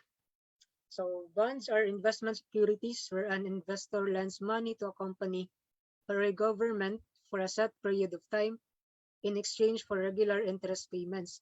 So sa bond, always remember na summation to ng dalawang present worth. Itong mga big D, capital D, ito yung mga dividends niya. So, naka-annuity ito. So, we can just use the alternate formula in getting ordinary annuity, in getting the P1 or present value sa P1 natin. Then we have also called this letter C, or this is our redemption price at our maturity date. So to get the present value of our C or redemption price, we need to use the concept of compound interest lang. So yung F equals P times the quantity 1 plus I to the N, where your future is RC. So parang to, and our present is P2. So we have P2 equivalent to C over 1 plus I to the N. That's why ito yung mukha ng P2 natin. Again, yung present worth ng bond is the summation of P1 and P2, where P1 follows ordinary annuity and P2 follows compound interest. So we have two problems for the bond. So first problem, a bond pays dividends of 110 pesos at the end of each year. If the bond is redeemed at 1,000 in 20 years, what is the present value of the bond? Money is worth 12% compounded annually. So we know na ang present value sa bond is the summation of your P1 and P2, where your P1 considers or focuses on the dividends, so and follows ordinary annuity. Our dividends follows also concept of annuity. So we have 110 as our A, and a redemption price of 1,000. This is our letter C. Then 20 years, we have this as N, and then 12 as I, or interest rate. So we have dividends of 110, and then 1 plus your interest, which is 12 to the power of X, where X is from 1 up to the 20th year. That is for P1. For P2, that is 1,000 over 1 plus 0.12 to the power of 20.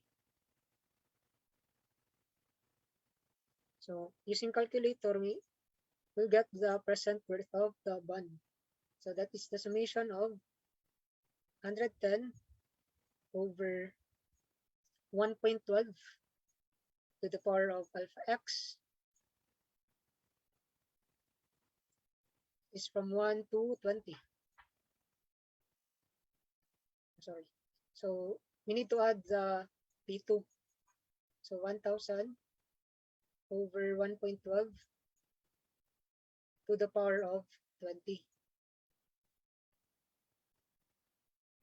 So we have present value of the bond equivalent to 925.31 pesos.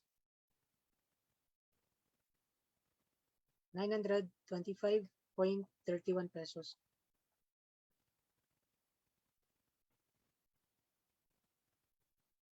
Next, a bond with a par value of 1,000 pesos and with a bond rate of 9% payable annually is to be redeemed at 1,050 at the end of 6 years from now. If it is sold, what it should be the selling price to yield 8%. So sa problem, we are given with par value na 1,000 and we have a bond rate of 9%. We have also a redemption price of 1,050. So this is our letter C at the end of 6 years. So this is our N.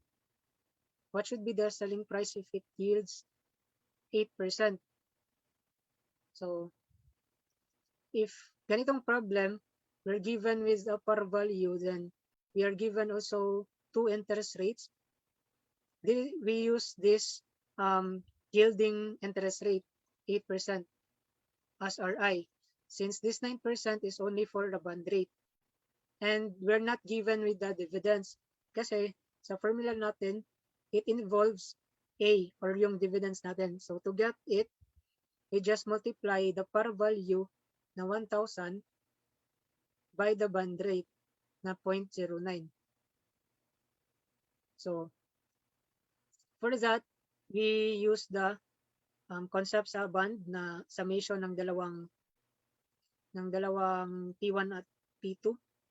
So we have P1 is the summation of your annuity, or we can have 1,000 yung par value natin times the bond rate na 0.09 over 1 plus interest rate natin na 0.08 to the power of x, where x is from 1, then the years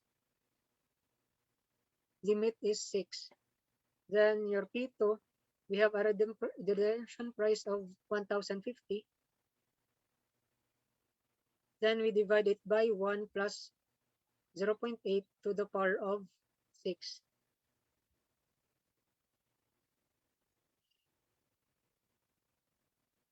That is summation of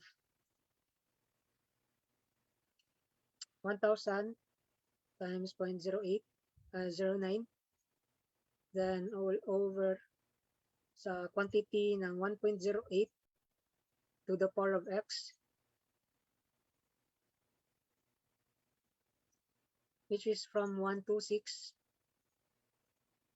and we add for the redemption price, present worth of a redemption, we have 1.08 to the power of 6.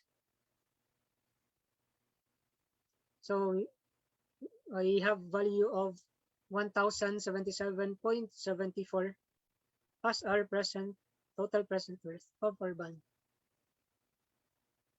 So ito lang yung concept ng bond if ever lumabas to sa exam. So for bond, recall lang natin na we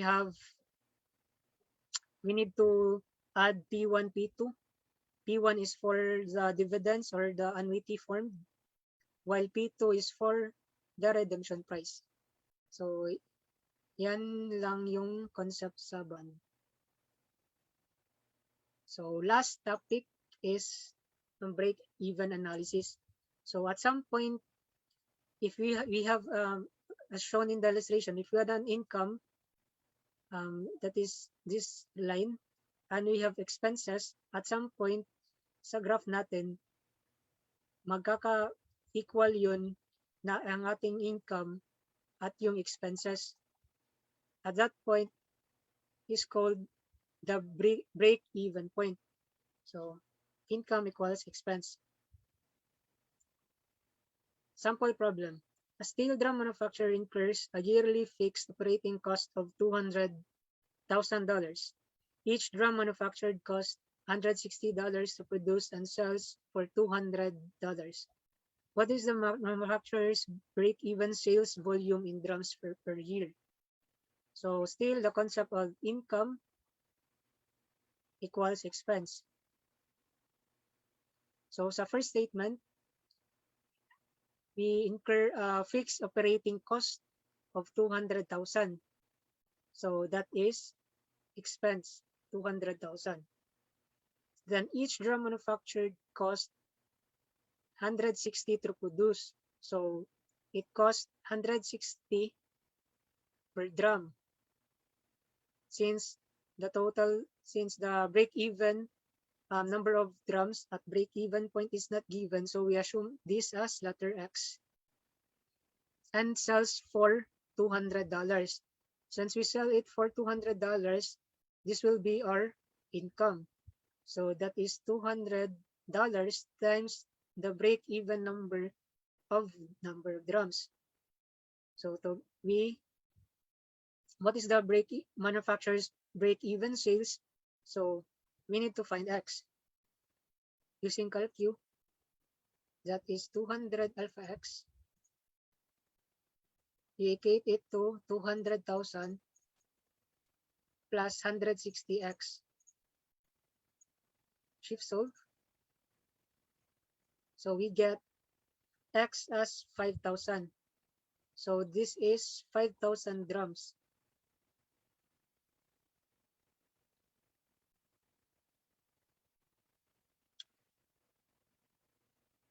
Then last question, a local factory assembly produces 400 units per month and sells them at 1,800 each. The fixed operating cost per month is 25,000 pesos. Other costs are 1,000 pesos per unit. Find the break-even point. So still the concept of income equals expense. So the factory sells them at 1,800 pesos each. So that is income. And we have a fixed operating cost per month that is 25,000 pesos.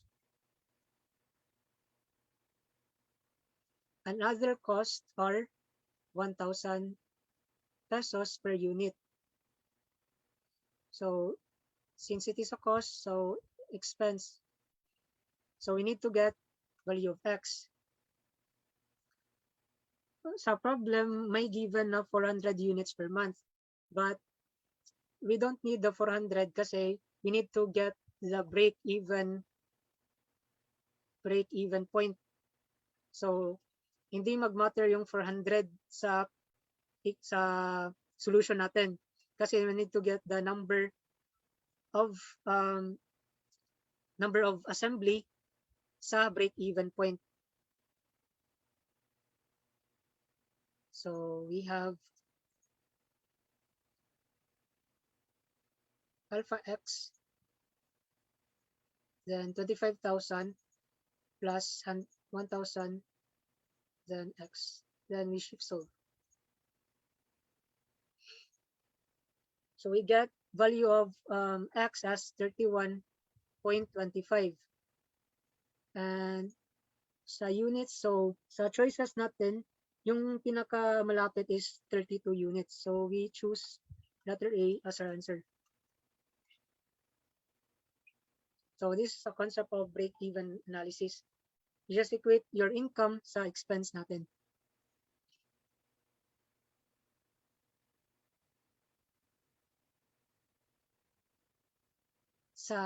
Saan yung 500 engineer?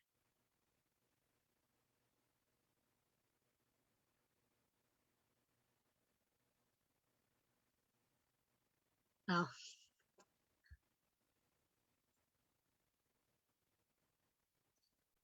So ito yung econ.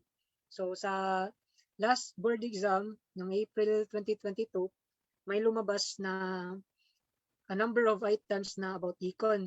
So importante doon is yung talaga yung annuity, the concept of annuity, then the basic concepts of simple interest, compound interest. And also yung mga depreciation. Recall lang natin na sa straight line method, mode 3, we use mode 3.2. Sa sinking fund, we have yung alternate formula na summation din. Then sa SYD, we have mode 3.3. Sa mode 3.3, we need 3 entries. So dapat 3 entries yung yung rows natin ba? Yung X and Y columns, we need 3 entries. Then lastly, sa declining balance, we use mode 3.6. Then also sa ordinary annuity, we have an alternate formula. Also sa annuity due, then also sa deferred.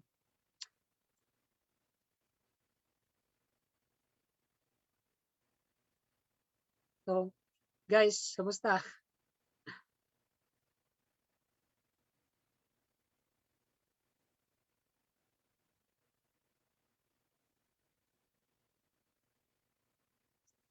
Yes, yes. Ipopost ko to sa G Drive. Isasend ko na lang yung file. Maraming salamat po, Engineer. Sige. Lakas po, lakas. Sige guys. It's already 10:42 na. Thank you po, Engineer. Thank you guys. Thank you, Engineer. God bless sa review. Thank you po, Salamat. Engineer.